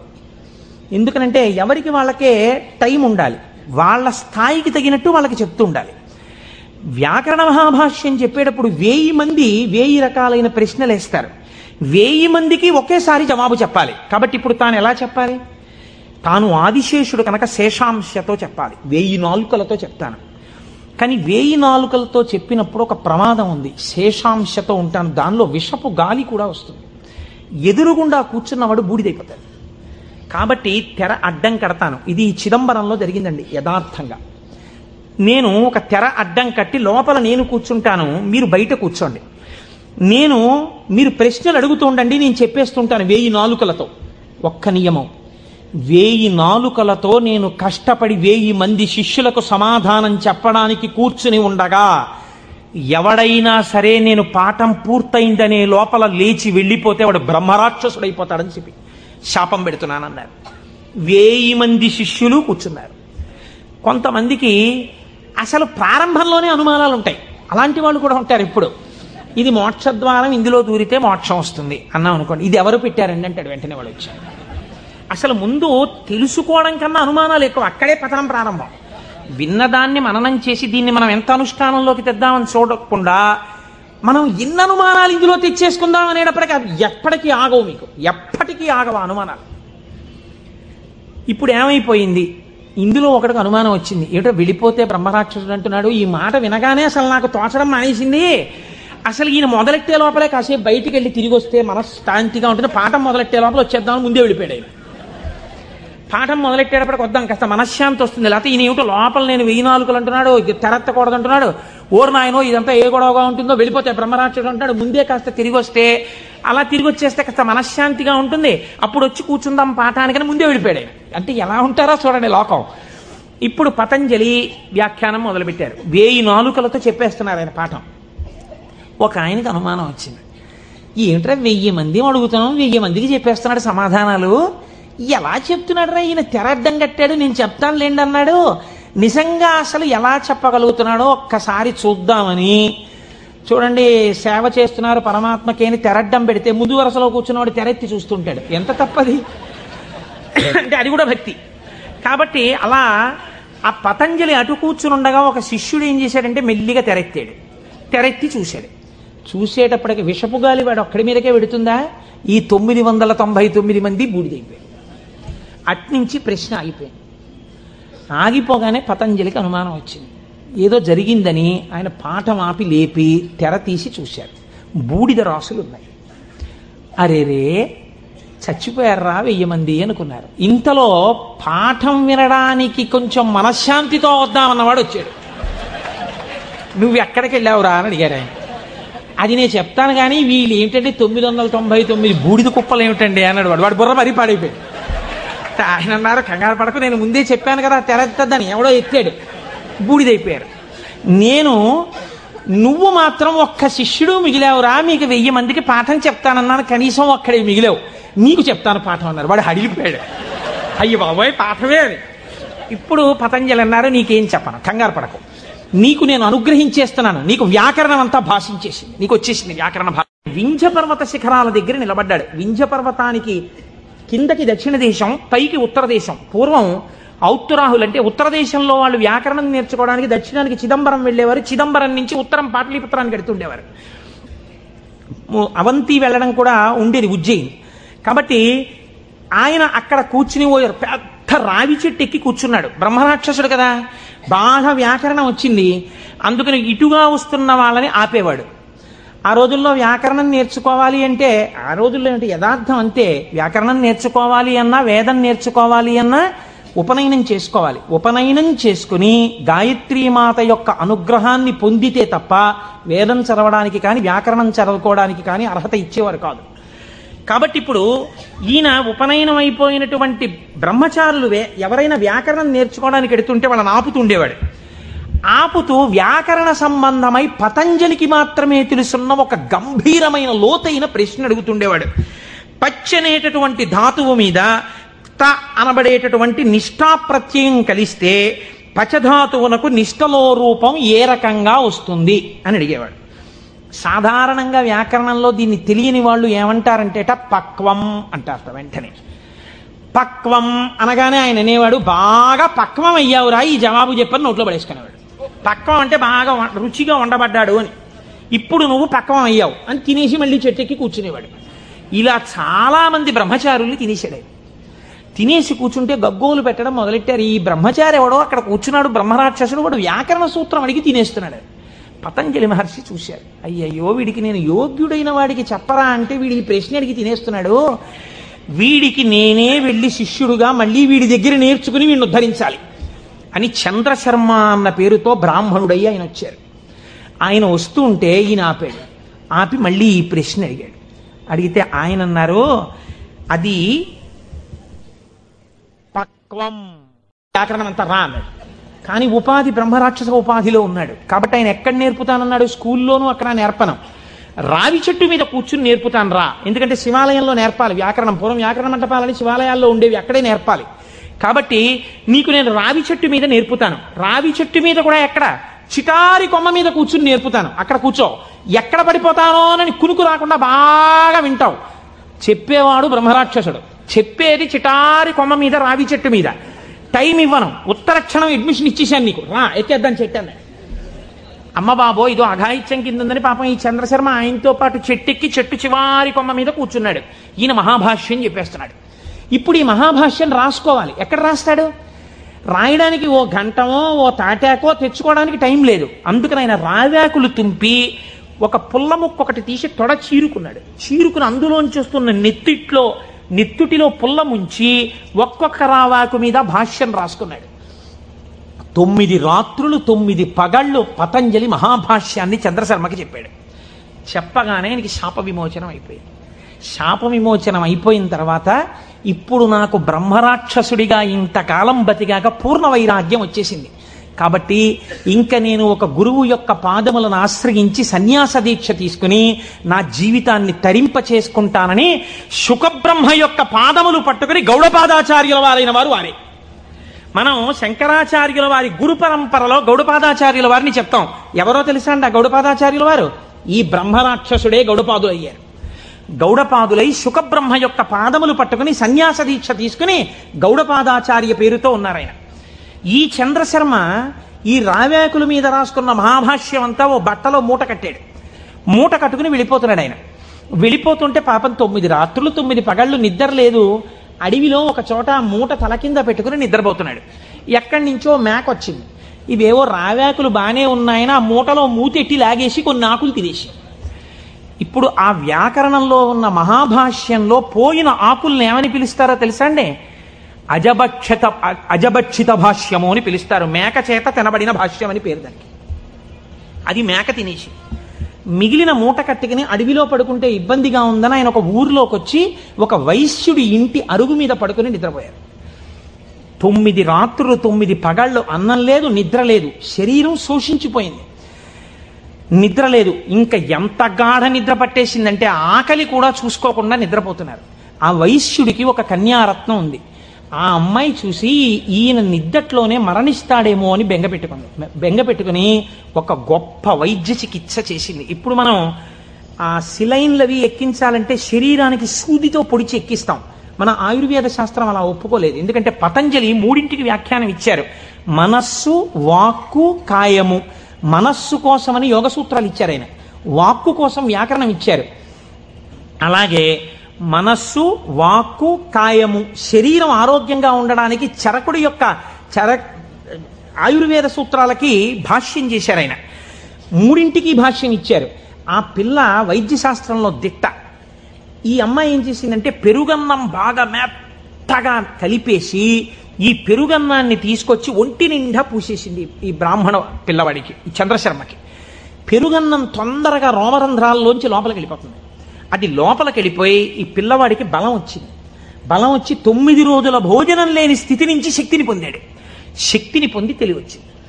తెలివచ్చి అమ్మయ్యా బడలికా పోయింది, సత్తువా వచ్చిందని ఆ మూట చూసుకున్నాడు. మూట ఉంది, మూట పట్టుకుని వెళ్ళిపోతున్నాడు. వెళ్ళిపోతుంటే వైశ్యుడు ఎదురొచ్చాడు. ఏమయ్యా నిన్ను మా అమ్మాయి ఎందుకు బ్రతికించుకుందో తెలుసా? నీ చూడచక్కని రూపాన్ని చూసి బ్రతికించుకుంది, నువ్వు మా అమ్మాయిని పెళ్లి చేసుకోవాలన్నాడు. ఇదేమిటయా నాకు వైరాగ్యం వచ్చింది, నేనేదో సన్యాసం తీసుకుందామని వెళ్ళిపోతున్నాను, నువ్వు మీ అమ్మాయిని పెళ్లి చేసుకోమంటావేంటి? నేను చేసుకోనన్నారు ఆయన. వెళ్ళిపోతున్నారు. వెళ్ళిపోతుంటే ఇలా కాదు, నువ్వు ఇంత ఉపకారం పొంది నా కూతురు మనస్సు భగ్నం చేసి వెళ్ళిపోతున్నావు కాబట్టి మనం రాజు దగ్గరికి వెడదాం తీర్పుకి పదన్నారు. సరే పద అయితే అన్నారు. చంద్రశర్మ వైశ్యుడు ఇద్దరు రాజుగారి అంతఃపురంలోకి వెళ్ళారు. రాజుగారు అంత దూరం నుంచి పిల్లాడిని చూశారు. చూసి ఎందుకు వస్తున్నాడో తర్వాత అడుగుదాం కానీ ఎంత బాగున్నాడో ఈ పిల్లాడిని దగ్గరికి రాగానే నాకు ఒక్కతే కూతురయ్యా, నీకు ఇచ్చి పెళ్లి చేసి సింహాసనం మీద కూర్చోపెడదాం అనుకుంటున్నాను, నువ్వు మా అమ్మాయిని పెళ్లి చేసుకోవాలన్నారు. రాజాజ్ఞ, కాదంటే కుత్తుకు తీసేస్తాడు.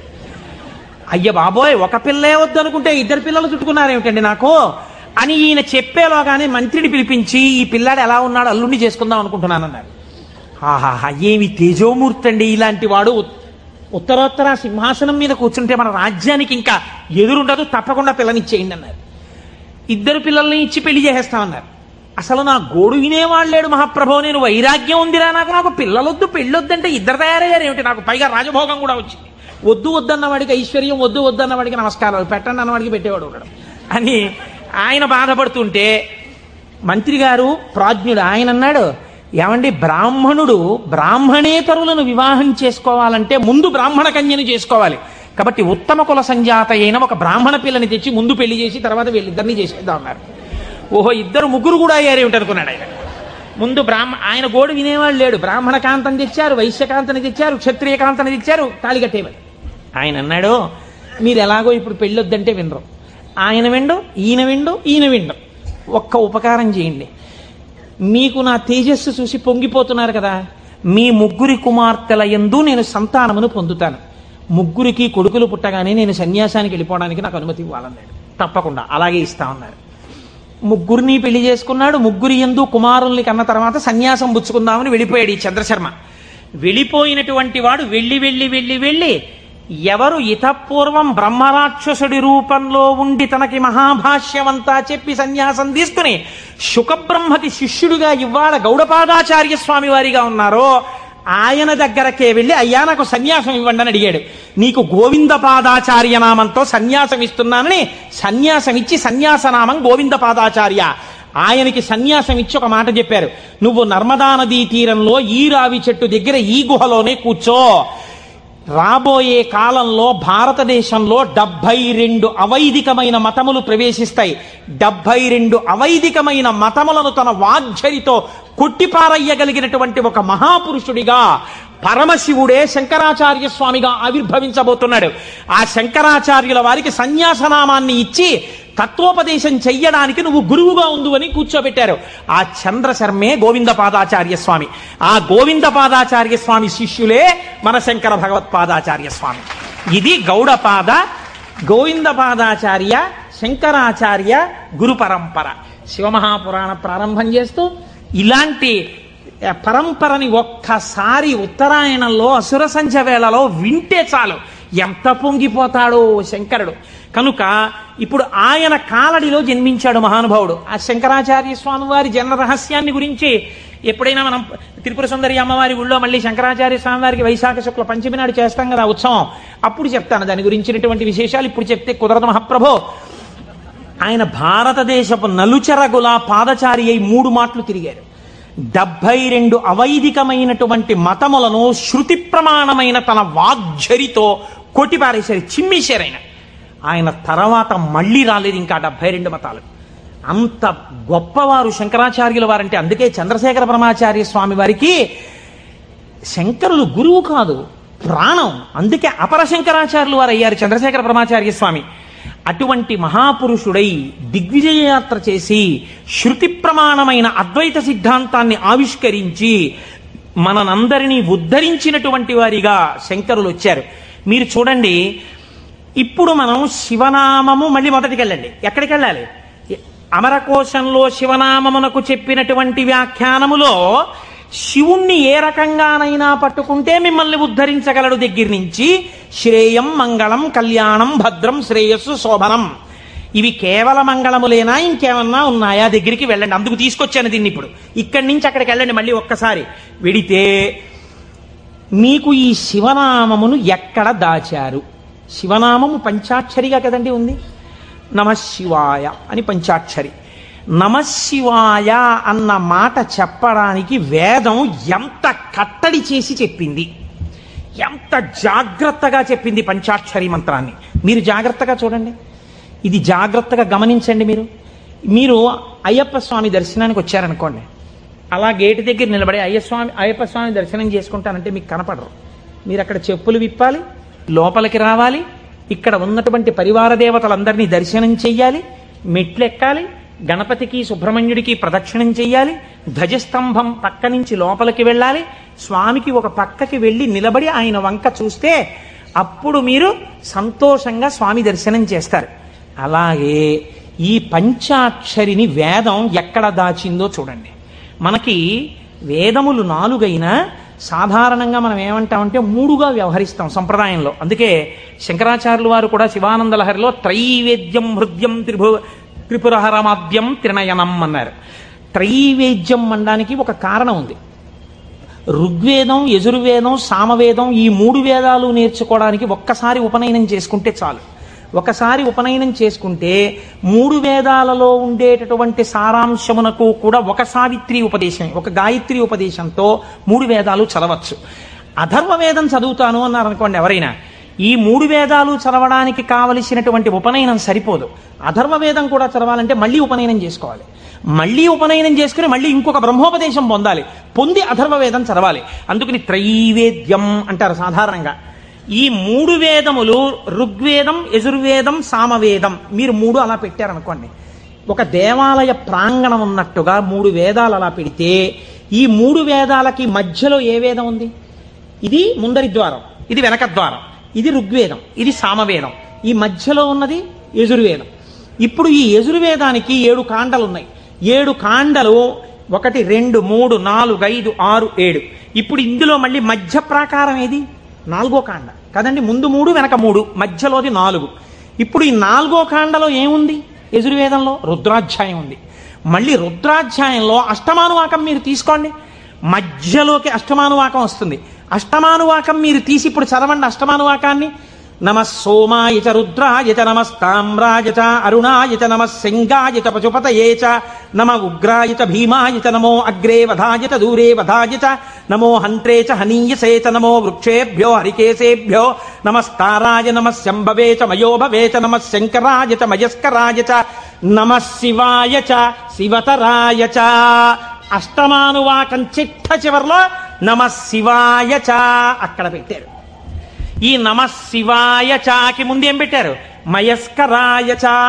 మయస్కరాయ చ అంటే గురూపదేశంతో పంచాక్షరిని పొందాలి. మయస్కరాయ చ. ఈ గురువుల పరంపరలో మొట్టమొదట లోకంలో శివనామాన్ని ప్రచారం చేసి అద్వైత సిద్ధి వైపుకు నడిపించిన వాళ్ళు ఎవరు? నమ శంకరాయ చ. శంకర భగవత్పాదులు. ఆ శంకర భగవత్పాదులు ఎవరు? శంకరుడే. ఎలా చెప్పగలరు?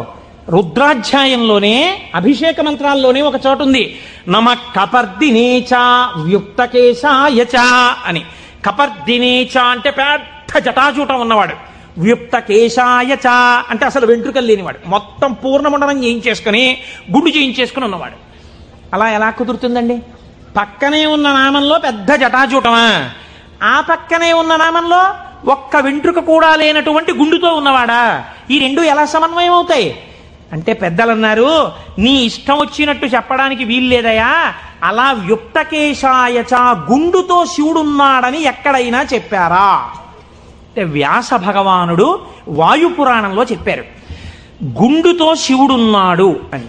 గుండుతో శివుడు ఎక్కడున్నాడు? ఎందుకంటే దక్షిణామూర్తిగా కూడా జటాజూటంతో ఉంటారు, శివుడిగా జటాజూటంతో ఉంటారు. పూర్ణముండనంతో గుండు చేయించుకున్నటువంటి శివస్వరూపం లేదు. మరి వాయుపురాణం ఎలా చెప్పింది ఉన్నాడని అంటే, వాయుపురాణం ఒక విషయాన్ని వ్యాస భగవానుడు ప్రతిపాదన చేస్తూ చెప్పారు. చతుర్భిః సహ శిష్యైస్తు శంకరో అవతరిష్యతి. నలుగురు శిష్యుల మధ్యలో కూర్చుని గుండుతో ఉండి మీద బట్ట కప్పుకున్న సన్యాసి రూపంలో ఎవరు కనపడుతున్నాడో ఆయనే పరమశివుడు అని చెప్పింది. ఇప్పుడు నలుగురు శిష్యుల మధ్యలో కాషాయ బట్ట ఇలా గుండు మీద వేసుకుని చేతిలో వేదాలు పట్టుకుని ఇలా చిన్ముద్ర పట్టి కూర్చున్నది ఎవరండి? శంకరాచార్య స్వామి. నమ కపర్దినేచ పరమశివుడు, వ్యుక్త కేశాయచ శంకరాచార్యుల వారు. కాబట్టి ఇప్పుడు ఈ శంకరాచార్యుల వారు ఎవరు? పరమశివుడే. రుద్రాధ్యాయంలో రహస్యంగా చెప్పేసింది. ఎప్పుడో రాబోయేటటువంటి శంకరావతారాన్ని రుద్రాధ్యాయం చెప్పింది. ఆయన్ని మయస్కరాయచ, ఆ శంకరుల గురు పరంపర ఉన్నదే అది సదాశివ సమారంభాం, లేకపోతే నారాయణ సమారంభాం, వ్యాస శంకర మధ్యమాం, అస్మదాచార్య పర్యంతాం వందే గురు పరంపరాం. ఆనాడు పరమశివుడు కపర్ది అని ఇంత జుత్తుతో ఉన్నవాడి నుంచి ప్రారంభమైనటువంటి ఈ గురు పరంపర మధ్యలో శంకరాచార్య స్వామి ఉంటే, ఈనాడు నాకంటి ఎదుట నాకు శంకరాచార్య స్వరూపమై నన్ను నిలబెట్టి ఆశీర్వదించి నడుపుతున్నటువంటి నా గురువు బ్రహ్మశ్రీ మల్లంపల్లి అమరేశ్వర ప్రసాద్ గారి వరకు ఆ గురు పరంపరయే నడుచుచున్నది. ఎవరికి వారు వారి గురువు వరకు ఇలాగే చెప్పుకుంటాం. సదాశివ సమారంభాం శంకరాచార్య మధ్యమాం అస్మదాచార్య పర్యంతాం వందే గురు పరంపరాం. ఈ గురువు ఏం చేస్తున్నారు? మీకు నడుబడి నేర్పుతున్నారు. ఈ గురువు ఏం చేస్తున్నారు? ఉదారమూర్తి అయి మిమ్మల్ని ఆశీర్వదిస్తున్నారు. ఈ గురువు ఏం చేస్తున్నారు? మీ ఉద్ధరణ కోసం ఈశ్వరుణ్ణి ప్రార్థన చేస్తున్నారు. అటువంటి గురువే ఈశ్వర స్వరూపుడై ఉన్నాడు. ఎప్పుడెప్పుడు లోకంలో వేద ప్రమాణాన్ని చెడగొట్టడానికి అవైదికమైనటువంటి వాదనలు ప్రబలుతాయో అప్పుడప్పుడు పరమేశ్వరుడే బయలుదేరి వచ్చి అవతార స్వీకారం చేశారు. కృష్ణ భగవానుడు కూడా చేశాడు గీతా ప్రచారాన్ని. మహానుభావుడై ప్రస్థానత్రయంలో ఒకటండి భగవద్గీత. అంతటి భగవద్గీతను మనకు అందించినటువంటి జగదాచార్యుడు కృష్ణ పరమాత్మ. ఆయన కూడా జగదాచార్యుడే. ఒకటే కదండి ఉన్నది పరబ్రహ్మతత్వం. అదే కృష్ణుడిగా భాషించింది ఒకనాడు. అటువంటి భగవద్గీతనిచ్చినటువంటి కృష్ణ పరమాత్మ యొక్క అవతారం ఎందుకు కలియుగంలో వచ్చేటటువంటి ప్రమాదముల నుంచి ఉద్ధరించగలిగినంత జ్ఞానబోధ ఎందుకు చెయ్యలేదు? ఒక్కటే కారణం. ద్వాపర యుగంలో అప్పటికే ధర్మాన్ని నిర్వీర్యం చేసేటటువంటి వాళ్ళ సంఖ్య కోట్లలోకి వెళ్ళిపోయింది. కృష్ణావతారం ప్రారంభం నుంచే ఎంత రాక్షస సంహారం చేశాడండి మహానుభావుడు. కన్నులు తెరువని కడుచిన్ని పాపడై దానవి చనుబాలు త్రావి చంపే పూతనా సంహారంతో మొదలుపెట్టి ఎంతమంది రాక్షసుల్ని చంపాడు. జరాసంధాది రాక్షసులందరినీ ముందే చంపకపోతే కురుక్షేత్రంలో నిజంగా పాండవులు నిలబడగలరా? ఇంతమందిని చంపాడు. అవతారంలో ఉన్న తక్కువ సమయంలో ఆయన కురుక్షేత్ర మధ్యంలో సమస్త వాంగ్మయాన్ని భగవద్గీత రూపంలో బోధ చేశాడు. కానీ అది సరిపోదేమో. కలియుగం అంటే అసలు మనస్సు నిలబడనటువంటి యుగం. మరి మనస్సు నిలబడదు, కలిపురుషుడి యొక్క ప్రకోపాలు చాలా ఎక్కువగా ఉంటాయి అన్నప్పుడు ఇంకా ఈ గురువులు ఎందుకు, ఈ బోధలు ఎందుకని మీరు నన్ను అడగచ్చు. దానికి ఒక్కటే జవాబు పరమాచార్య స్వామి వారు చెప్పినటువంటివి. నేను ఉపన్యాసాల్లో చెప్పే చాలా భాగాలు పరమాచార్య స్వామి వారివి. కాబట్టి ఆయన అంటారు, మీరు చూడండి దొంగలు పడుతున్నారు, కాకినాడకి దొంగల ముఠాలు వచ్చాయి, దొంగలు కొట్టేస్తున్నారు, ఇళ్ళు దొంగలు కొట్టేస్తున్నారు అన్నారు అనుకోండి. ఎంత జాగ్రత్తగా ఉన్నా దొంగలు కొట్టేస్తున్నారండి అని తాళం తీసేసి తలుపులు తెరిచి వస్తామా? ఏదో ఒక కట్టడి చేస్తాం. చేసి అమ్మ ఏదో ఒకటి సాయంకాలం కాసేపు వాడు ఏదో చెప్పాడో చెప్పలేదో కానీ శివనామస్మరణ చేయిస్తున్నాడమ్మా, అక్కడికి వెళ్ళొస్తాం, అందుకని కాస్త మా గుమ్మని చూస్తుందరు తల్లి, మీరేదో ఇక్కడే కుర్చీ వేసి కూర్చోండి, లేకపోతే మీ అబ్బాయిని మా ఇంట్లో చూస్తుండమనండి, టీవీ కాసేపు కరెంటు పోయినా పర్వాలేదు మహాప్రభు మాకు మీ వాడిని కూర్చోమనండి అంటాం. కట్టడి చేస్తున్నారా చేయట్లేదా? ఏదో రకంగా. కలిపురుషుడు ఎంత ప్రకోపంతో ఉండడానికి ప్రయత్నించినా మీరు ఈశ్వరుడి పాదాలు గట్టిగా పట్టుకోవడానికి ప్రయత్నించాలి కదా.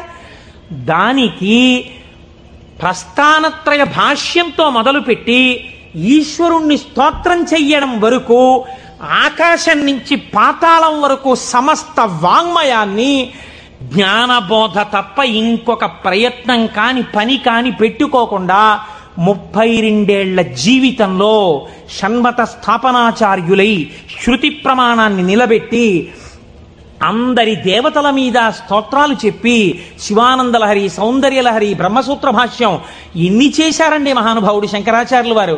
వారి పేరు చెప్తే చాలు పాపాల పటాల పంచలైపోతాయి. శృతి స్మృతి పురాణానాం ఆలయం కరుణాలయం నమామి భగవత్పాద శంకరం లోకశంకరం. అటువంటి శంకర భగవత్పాదులై ఈ భూమి మీద నడయాడి మనకి జ్ఞానబోధ చేశారు. ఇప్పుడు చెప్పండి, శుభం, కళ్యాణం, శ్రేయం, భద్రం, శోభనం ఇవన్నీ ఎందులోకి వెళ్ళిపోతాయి? జ్ఞానంలోకి వెళ్ళిపోతాయి. జ్ఞానం కన్నా గొప్ప కళ్యాణం, జ్ఞానం కన్నా గొప్ప శుభం, జ్ఞానం కన్నా భద్రం, జ్ఞానం కన్నా శ్రేయం, జ్ఞానం కన్నా శోభనం ఇంకున్నాయా? ప్రపంచంలో లేవు. అటువంటి జ్ఞానమును మీకు అందించడానికి పరమేశ్వరుడే శంకరుడిగా ఈ భూమండలము మీద నడయాడినాడు కాదు. ఇప్పుడు కూడా శంకరుడు కరచరణాదులతో తిరుగుతున్నాడు. నాకు అలాగే తిరుగుతున్నాడు. నా కంటికి నేను ఆరాధించేటటువంటి పరమేశ్వరుడే కరచరణాదులతో తిరుగుతున్నాడు. నేను పట్టుకోవడానికి తన పాదములను అనుగ్రహిస్తున్నాడు. తన చేతిని నా మూర్ధన్య స్థానమునందుంచి ఆశీర్వచనం చేస్తున్నాడు. నాకు అనుమానం వస్తే రాత్రనక పగలనక నేను వెళ్ళి పరిగెత్తికెళ్ళి కూర్చుని, గురువుగారు దీనికి ఎలా చెప్పాలండి అంటే, నాన్న నీకు ఫోన్ చేసి చెప్తాను, ఇప్పుడు టైం లేదని ఫోన్ చేసి, నాన్న నువ్వు అడిగిన శ్లోకానికి ఇది వ్యాఖ్యానం అని ఫోన్ చేసి చెప్పగలిగినటువంటి ఉదారుడై ఆ పరమశివుడు, ఆ శంకరుడు నాకు మల్లంపల్లి అమరేశ్వర ప్రసాద్గా నడయాడుతున్నారు. మీకు మీ గురువుగా నడయాడుతున్నారు. తిరుగుతున్నారా? తిరగట్లేదా? పరంపరగా నడయాడుచున్నారు. ఇది శివం, ఇది మంగళం, ఇది భద్రం, ఇది శ్రేయం, ఇది శోభనం. కాబట్టి మనం ఎవరికి నమస్కరిస్తాం? గురుర్ బ్రహ్మ, గురుర్ విష్ణు, గురుర్దేవో మహేశ్వర, గురు సాక్షాత్ పరబ్రహ్మ, తస్మై శ్రీ గురవే నమః. అటువంటి గురువు ఇప్పటికీ మీకు శుభములిచ్చేవాడై, శోభనములనిచ్చేవాడై, మంగళప్రదుడై ఉన్నాడు. కాబట్టి రుద్రాధ్యాయం వేదములు అంత జాగ్రత్తగా సమన్వయం చేస్తూ ఆ శంకరులు వస్తారని అంత స్థితిని పతంజలి నటరాజస్వామి దర్శనం దగ్గర నుంచి మొదలుపెట్టి పక్కన ఇలా నిలబడి నటరాజ తాండవం చూసినందుకు ఒకనాడు నేను ఈ శంకరుడే శంకరాచార్యులు వారిగా వస్తే తత్వబోధ చేసేటటువంటి వాణ్ణి లోకంలో తయారు చెయ్యాలని గోవిందపాదాచార్యుల వారిగా సిద్ధం చేయించుంచారు. కాబట్టి మన ఆర్ష జాతి, మన సనాతన ధర్మము, మన పురాణములు ఎంత గొప్పవో, ఆ శివ అన్న మాట ఎంత గొప్పదో, ఆ శివం అన్న మాట ఎంత భద్రమో, ఎంత శ్రేయస్కరమో, దాని గురించి వింటే, దాని గురించి తలుచుకుంటే ఎంత పరవశమో. పవి పుష్పంబగు అగ్ని మంచగు నాకూపారం భూమిస్థలంబగు శత్రుండతిమిత్రుడవు విషము దివ్యాహారమౌ నెన్నగా అవనీ మండలి లోపలం శివ శివేచ్ఛాభాషణోల్లాసకిన్ శివ నీ నామము సర్వవశ్యకరమౌ శ్రీకాళహస్తీశ్వర. శివ నీ నామం ఎప్పుడక్కర్లేదు, ఎప్పుడూ శివ శివేచ్ఛాభాషణోల్లాసకిన్ శివ నీ నామము సర్వవశ్యకరమౌ, ఎప్పుడూ నీ నామం అవసరమే అంటారు ధూర్జటి కాళహస్తీశ్వర శతకంలో. అటువంటి శివనామం గురించి, ఆ శివనామము గురువై ఎలా నడుస్తున్నారో గురించి, ఆ శివనామము ఎటువంటి మంగళప్రదుడో గురించి, ఎంతగా భక్తులను ఆదుకునే స్వరూపమున్నవాడో గురించి ఇవాళ మొట్టమొదటి రోజున ఆవిష్కరించే ప్రయత్నం చేశాం. రేపటి రోజు నుంచి ఇలాగే మనం చక్కగా ప్రదోష వేళలో కలుసుకుని 6:30 అయ్యేటప్పటికి శివనామం చెప్పడం ప్రారంభం చేస్తే కాకినాడ పట్టణం ఆధ్యాత్మికతలో మరింత పైకెక్కుతుంది. నాదొక్కటే కోరిక. ఆనాడు మనం తరిగొండ వెంగమాంబ గారి గురించి ఉత్తరాలు రాశాం. నేను ఏడాది నుంచి చూస్తున్నాను వెంకటాచలంలో స్వామి పుష్కరిణి దగ్గర శంకరాచార్య స్వామి వారు 4 శిష్యులతో కలిసి ఉన్నారు. ఇవాళ ఎంత దౌర్భాగ్య స్థితితో తెలుసా అండి? ఎంతమంది ఆఫీసర్లు ఉన్నారో టీటీడీలో, ఎంతమంది బోర్డు మెంబర్స్ ఉన్నారో, ఎంతమంది ఆయన పేరు చెప్పుకుని బతుకుతున్నారో, ఎంతమంది దేవస్థానం డబ్బు తిని జీవితాలు గడుపుకుంటున్నారో. శంకరాచార్య స్వామి వారి పాదుకలకి ఉన్నటువంటి ఒక బొడిపె ఊడిపోయి ఏడాదైంది. ఆ బొడిపె కనీసం సరిదిద్దుతామన్న ఇంగితం ఇప్పటికి లేదు తిరుమల తిరుపతి దేవస్థానానికి.